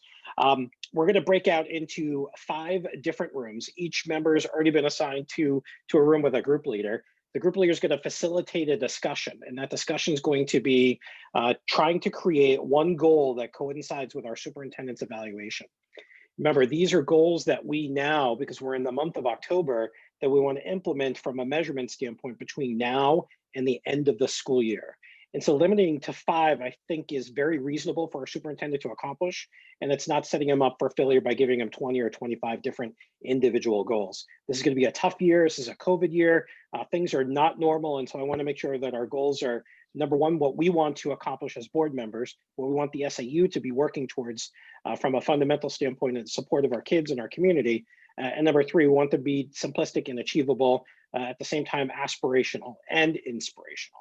So we're going to break out into the breakout sessions. And after that, each breakout room is going to last about 10 minutes.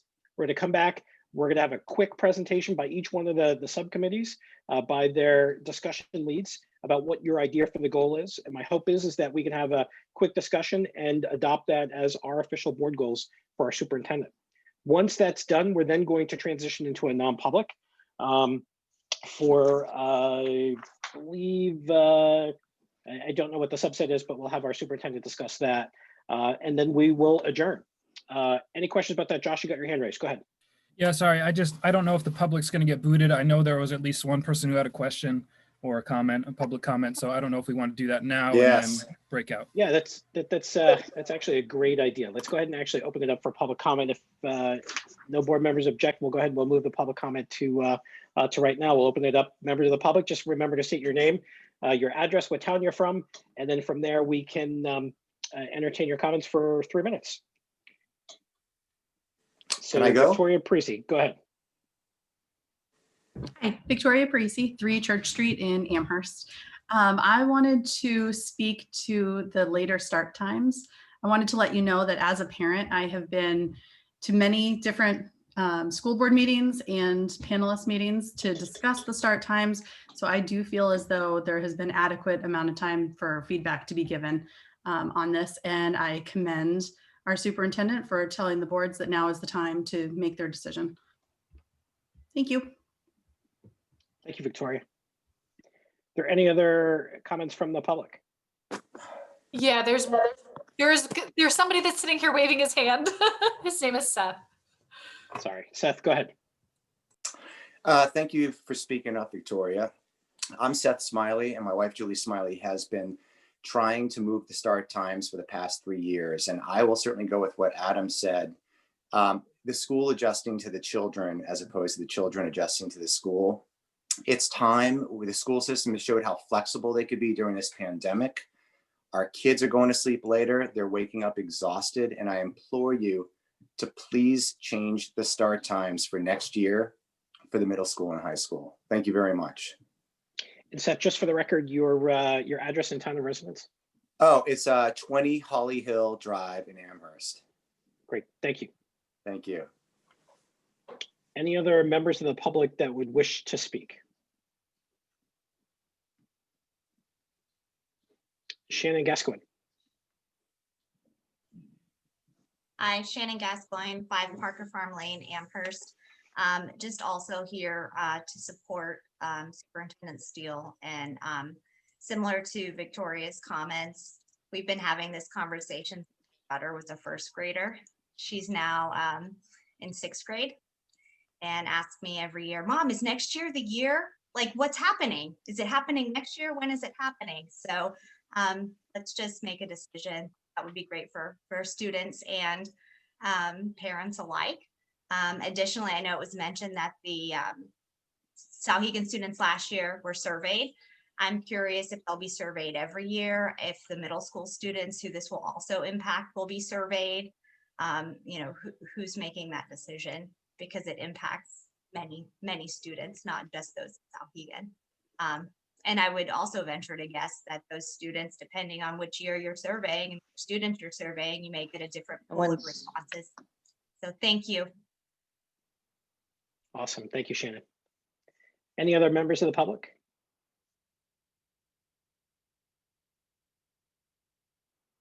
Seeing none, we'll close public comment. And of course, I want to apologize for my middle schooler screaming as he was coming down the stairs, not wanting to go to bed. So if you heard that, I apologize, and got to hit mute faster, I guess, on my end. Let's move to the breakout sessions, and let's have some awesome conversations, and then we'll come back in 10 minutes. The breakout rooms will end automatically, guys. And members of the public, we, again, will be back in exactly 10 minutes from now.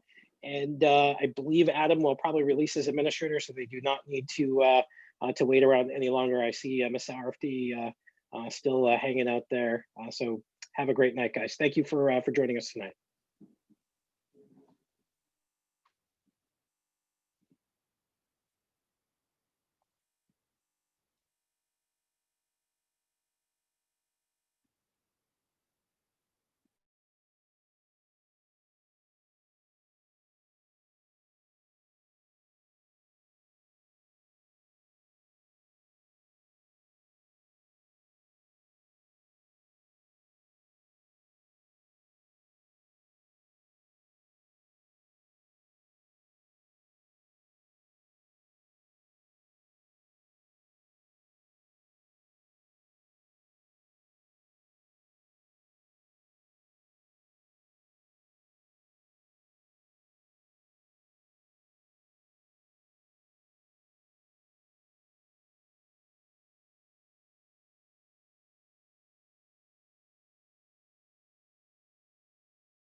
Welcome back.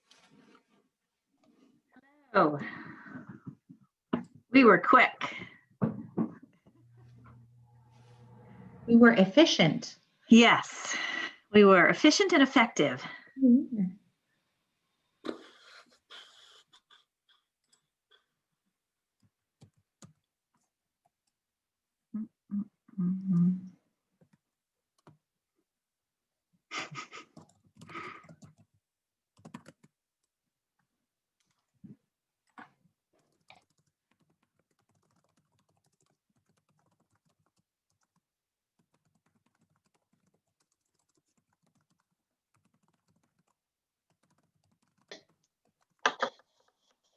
All right, the power team's back. We're just waiting on everyone else. We're gonna have a smackdown with Beth, right? Yeah. I don't know if ever, like, it took me a minute to realize it wasn't going to yank us back. Yeah, it's because we got a little bit talkative in our group, and I didn't hit the button. Oh, got it. Okay. We had a good talk though. That's right. We made up a good goal, I think. I have a strong suspicion some people dropped out.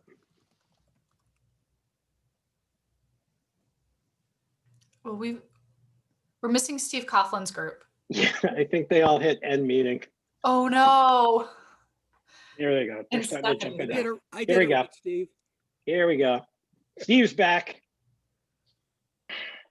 Oh, we're back. We thought we lost y'all. Sarah Lawrence is here. Beth's here. I'm here. Steph's here. Steve Coughlin's here. I think we're all here, guys. Let's start off actually just at the top of the list. Sarah, what is your group's idea for a board goal?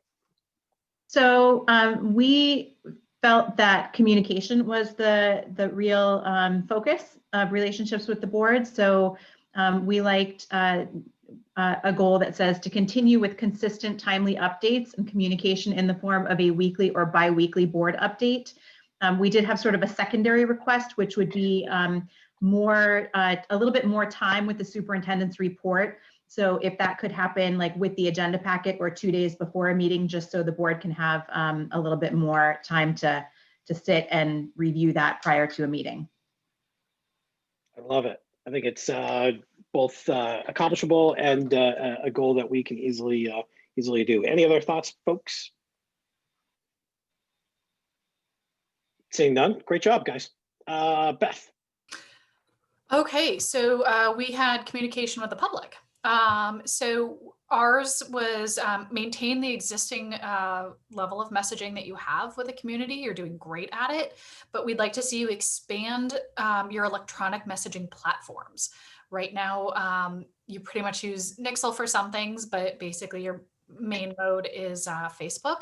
Not everybody's on Facebook. So even if you just take the same video and post it, on YouTube, create a superintendent section of the SAU page and post it there each week, or as you do them, would be great. That way people that don't have Facebook and things like that can go and find it really easy. Awesome. I think that's a great idea. Comments? Seeing none, let's move up with Steph. You're next. All right, educational leadership. So our big thing that we focused on was every student receives a year of growth, and how do we measure it? How do we just streamline the process of measuring? Because we've got kids in different modalities. We have homeschool kids on top of that. So how do we measure when they come back to the district where they are to make sure they're properly placed? We need to make sure that we look at budgeting for summer work. So that might be something. Can we look at the new state COVID dollars? Can we use any of that money to help assess and make sure kids have achieved the growth? So it was all around that. Great. So Steph, if I can ask you, just put it into a sentence so Danae can capture it. How would you put that in context? Oh yeah, that's always fun. So yeah, we didn't get there. How to measure and let's see, how to streamline the process and the funding to measure every student's year of growth. I don't know, something like that. For this year, this pandemic year. For this year. This COVID year. I think that's a great idea. Anybody else have any thoughts? Does that sound good to everyone? I can just maybe add a little color to that. I think the goal, from a goal perspective, it's to ensure that every student receives a year of growth. The difficult part is, how do you measure it? One of the thoughts was to just trust the teachers to measure it vis-a-vis the performance assessments, and use that metric to guide decisions about remedial or catch-up work that potentially could be done over the summer. Funding mechanism might be the $45 million, no strings attached, delivered by our governor, released by the governor at like $200 per pupil is a possibility. Maybe there are alternative ways to support that, to fill that gap, so that student who didn't meet their year of growth can have an opportunity over the summer to get back on track for the following term. So those are some of the details that we couldn't really work out in 10 minutes, but we recognize that those are some very important tools that are going to be needed to, how do you measure it? And then how do you remediate the problems that you find to ensure that every student has a year of growth? Okay. So is the goal asking the superintendent to determine that and do it? Or I guess I'm not clear on, because these are goal statements. So I'm just trying to sort through that in my mind. Well, like what are we telling him to do? I think our goal really needs to be that there's a process put in place in order to like ensure every kid, every student receives a year of growth, and how he gets there is going to be how he gets there. And we were tossing around so many ideas. So we realized there's a lot compacted into this, but I think if you had to shrink it down to that one sentence, is that he needs to come up with a process to ensure that every kid receives a year of growth. I actually like that, Steph. That's completely captures your entire group's thought and encapsulates a lot of John's comments. Awesome. Thanks, Steph. I like that. Mr. Coughlin. Oh, first of all, any other conversation about that? I apologize. Seeing none, Mr. Coughlin, go ahead. Okay, and it's not going to be me. It's going to be Josh. So we came up with two goals. The first one is a good one for next year. So we already have next year's breakout room covered, and we won't talk about that. And then we worked on this one, which Josh has been trying to craft the perfect sentence to encapsulate our thoughts. You can't do this to a writer, to ask me to try and capture this in one sentence in like 2 minutes here. But basically we're looking at the facilities. We felt like the long-term, obviously these big ticket items are coming up. So our goal here was to work with the board to manage, communicate, and implement our facilities needs, specifically performing community outreach on the large scale and long-term plan set forth by JFAC recommendations. So that's awesome. I like that. Ellen, yeah, I know, mic drop. Love it. Love it. Now I'm going to follow that with me blubbering a lot of words. Any other comments or questions about Josh? Josh, that was awesome. Well, it was the whole group. I just distilled the thoughts down into a sentence. There were 88 of us in that breakout room. I don't know where they all came from. That's right. Awesome. The strategic vision group was Laura, Terry, and myself, and we came up with to show marked progress towards accomplishing our district's ranking within the top 5 of the U.S. World News Report or the Department of Education prior to the end of the calendar year. Comments, questions, concerns? I got a question. Yes. Calendar year, like December? Yeah, my apologies. The school year. Okay. Mark progress towards that as we march towards that.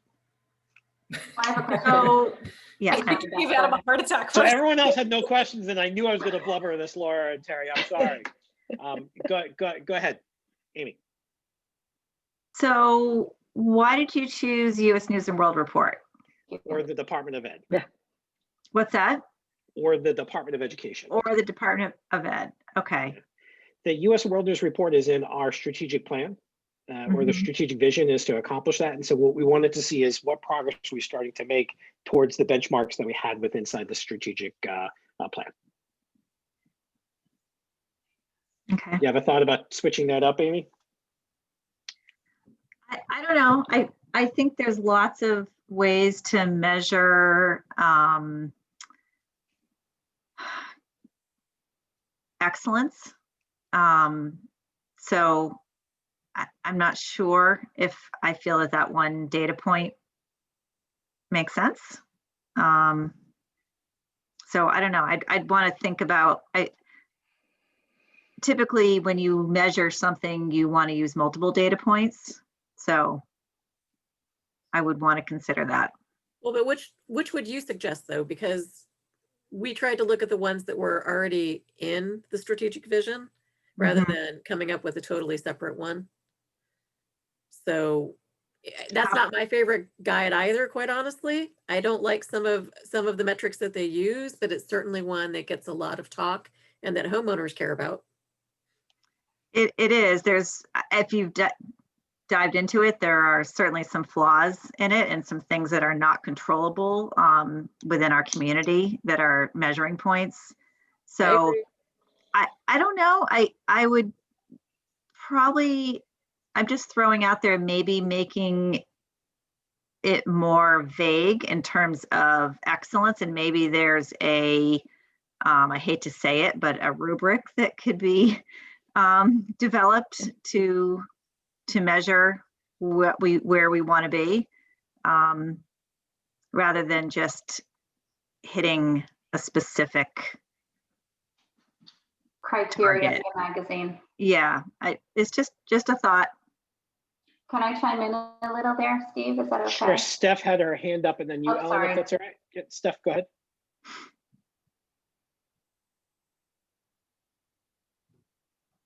Sorry, my kid just walked in. They're all going to bed.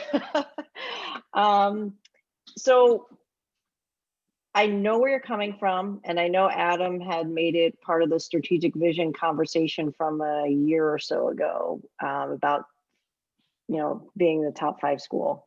My concern is, what is he able to change in the next few months that by June we change our ranking? That, have we given him something he cannot achieve? Yeah, so Steph, that actually literally came up, and it wasn't that we would be in the top 5, is we wanted to hear a report back on our progress to be in the top 5. Oh, so you want just a report on progress towards that? That's correct. Not, gotcha. Yep. Good. So Thank you. we clearly, in a matter of 9 months, cannot implement all the stuff in the COVID world and be in the top 5 when we're focusing in on our math curriculum. But yes, I'm sorry. Okay. Ellen, go ahead. Yeah, so, okay, this isn't going to be any surprise. I'm not a big fan of trophies, but when we talk about U.S. News World Report, the Department of Education, again, we're talking about test scores. U.S. News and World Report has a very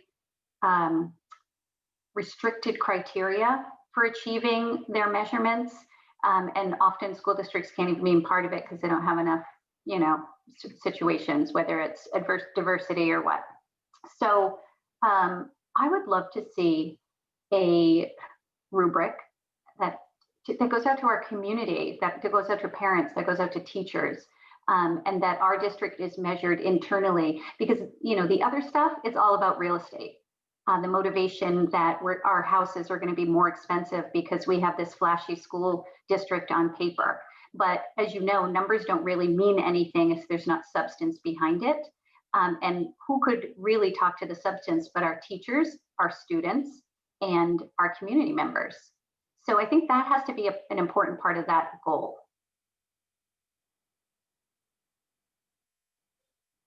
John Glover.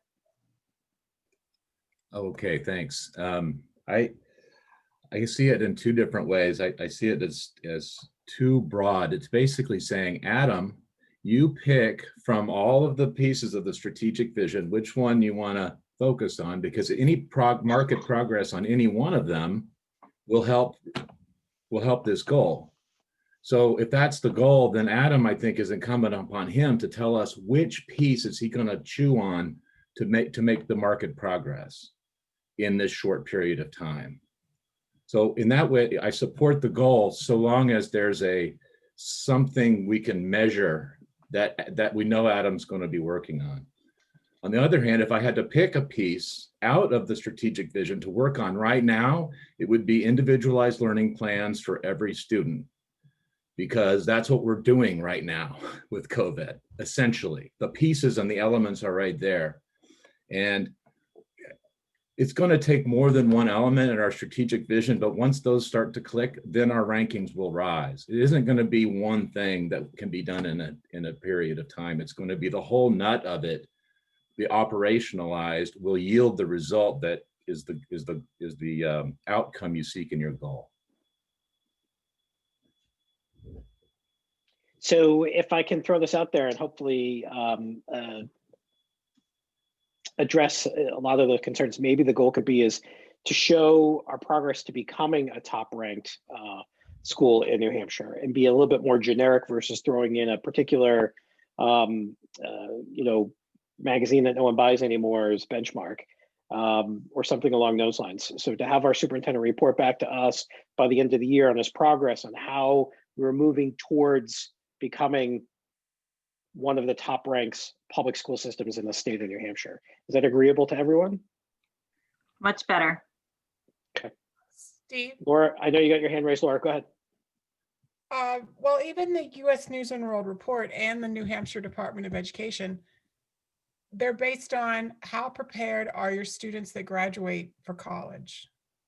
They just measure it in different ways. That's what the measurement is they say, if you've reached this proficiency, you're prepared to work on the college level, which is your next step. The U.S. News and World Report looks at so much more than are your kids ready. They look at the diversity within your town, on very different, on multiple different levels and things like that. So that one in particular looks at way more than that, which is why it's such a controversial question of data point. Yeah. Pim. So I'm struggling with how it's put together. I'm not going to try to solve that now, but one of the things we need to keep in mind as we're putting these goals together is they need to be SMART goals, right? So specific, measurable, attainable, geez, what the heck's, can't think of it off the top of my head, and time bound, right? So realistic. Thank you. Yeah, exactly. It is realistic. So and those will make a good goal, because if one of those is not there, it's going to be tough, to have more generic. While I'm not saying it's wrong, it's not specific to me. So it has to be, a specific thing. So I think that's what needs to be figured out. What's the specific item that you're going to measure? How is it measured? Is it attainable? You can't say, well, I was going to say you can't say number one school in the world. You could say that, but that's not very attainable, I don't think, right now in the short term. Great goal for long term, by the way. Is it realistic? Perhaps, perhaps not. And then the time, if you look at it for the end of this fiscal year, school year, the time bound portion of it, right? So keep all those things have to play together to come up with the right goal. So think about those things when you're wording the goals. Yeah. I'm saying that as a general comment. Thanks, Pam. Adam, I'm going to call on you because when we take a look at board goals, yes, they are our goals to you. What are your thoughts? Are you liking what you're hearing? Concerns, questions? I'm loving what I'm hearing. Regarding this last one, we've actually solved this as a board already, I think. So we talked a couple of years ago about what metrics really matter to us and the things that we want to rank and care about. SAT score, statewide testing. It was how we do on NWA growth. It was those three things were the primary things that we want to do exceptionally well at. And SAT and New Hampshire SAS is something we can measure compared to our peers. And so that's where there's other things that are important. Those aren't the only things, but those are the primary things. And so I'll focus on our report back on that. I appreciate I understand what that breakout group was getting at, and I can formulate that and work on it. Is that agreeable to everyone? Okay, so if it's okay with you, let's go ahead and adopt a motion to accept those board goals as stated across the room here. I'll entertain a motion. I will make a motion to accept the 5 goals for superintendent that were just stated. Great, thank you. Do I have a second? I'll second. Great, thank you. Any discussion? Yes. Yes, Mr. Coughlin. Just to say, we talked a lot, and I'm sure Danae, is she in here? Oh, there she is. Yeah, yeah. So she may have had a hard time tracking all this, so maybe she wants to run the draft of the minutes through Steve or Steve and Adam to make sure that we all agree that she captured all of the diverse thoughts and boiled them down to the correct 5. It's a great idea.